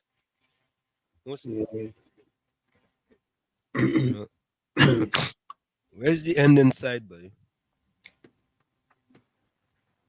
Country first. Yeah, well, we have the Dragon Field, right? Coming soon, right? Money coming soon, right? People getting money just now. All your old strainer, man. Once that Dragon Field started kick up in 2025, Tommy, Diana, it's only a few years before we started reap the benefits, right? Understand? Once Maduro turn it back on us. Real money coming from there, boy. Real money. So, folks, my closing comment is, I am happy with my life right now. I have my moments, but the good outweighs the bad, and I realize how blessed I am. From where I said, this is it. The clock on the wall said, that's all I like to say, what I've got to go. Remember, hard work beats talent. When talent does not work hard, and for every 60 seconds of anger, you lose 1 minute of happiness. See you. Same WZYE time, same WZYE channel. And remember, your circumstances may determine who you are, but you are responsible for who you become. Thank you. Go ahead, Tommy. Folks may not remember what you said or what you did, but they certainly never forget how you make them feel. I always say, you have to become the change you want to see. You, the man in the mirror. However, if you look in that mirror and don't like what you see, do not blame the mirror. Never look down on a person unless you give them a hand up. But we all stay strong until our next encounter. Thank you, Tommy. Go ahead. Yeah, I'm going to be brief tonight.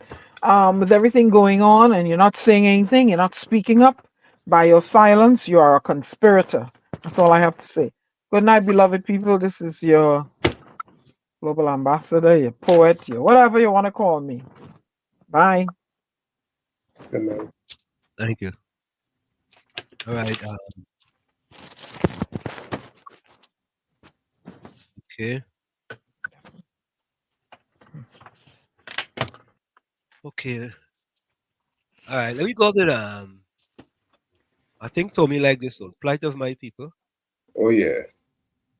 Yeah. Let me go to that one. Let me go to Lady Gypsy Boy. Plight of My People. Okay, where it going? I mean, I can go on high.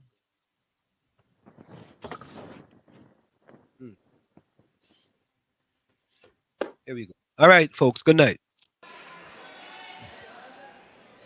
She's going to be singing Plight of My People. Make some noise for Lady Gypsy.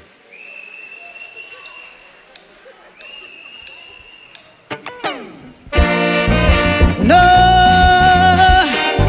plight of my people.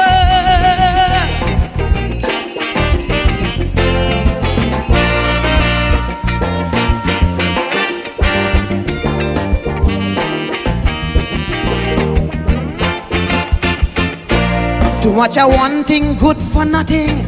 Too much a good thing never enough. I don't know why my black people cannot see. No party never care about we. Every election we so devoted. How we love up we PNM. As soon as election come and go, it's only problem after problem. How could we cope Man lost their hope, I ain't seeing no solution. Every time PNM come in power, it takes a toll on black man. I don't want to sound like a racist, but this is what I can see. They just take care of the race, cause they damn well know they have we. I want to ring me bell, wake up Eric Williams. Tell him the party found him PNM needed immediate attention. Ring me bell, wake up Mother Cornhawks. Tell she to cast a spell on we party, cause it's not what it used to be. I ring my bell, ring my bell. I ring my bell down there.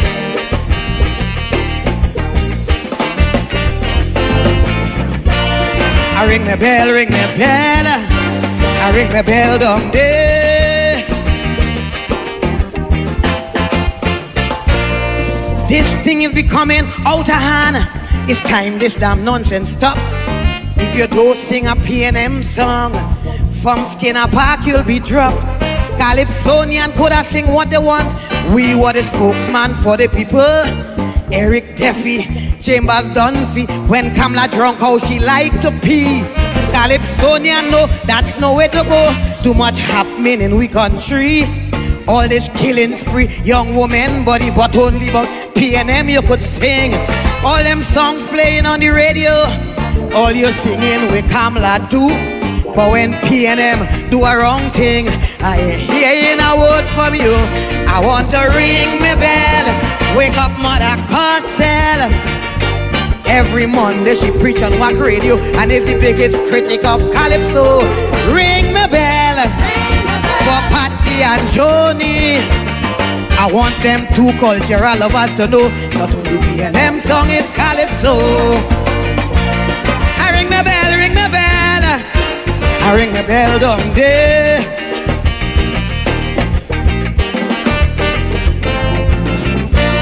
I ring my bell, ring my bell. I ring my bell down there. Crime will never stop in this country once black people belly empty. How could a man work in CPEP, maintain his whole family? All you say the past regime was so bad, so much wrong thing they done to we.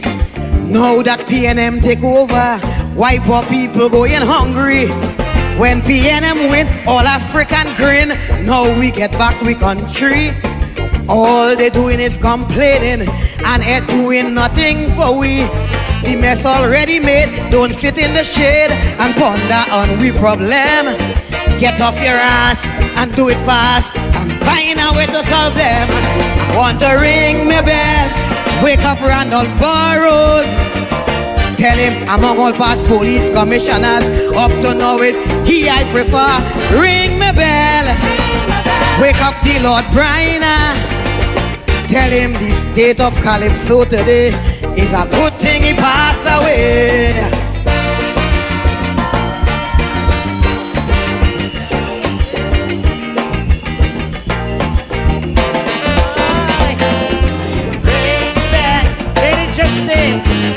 Oh, yeah, yeah. If I have no rights to privacy, well, it's best I take off my clothes. Please apologize, Mr. AG, for uttering those silly words. When Munila say, hush your stink mouth, the whole country come down on heat. Nobody tell him but nothing for calling a man stupidity. Please don't get me wrong, I am PNM strong. I will stand defend my party. But when my pocket dry and empty, everyone is my enemy. All you take with Carnival Village, no Calypsonian can't make a cent. Great is the PNM, I go sing that and pay my rent.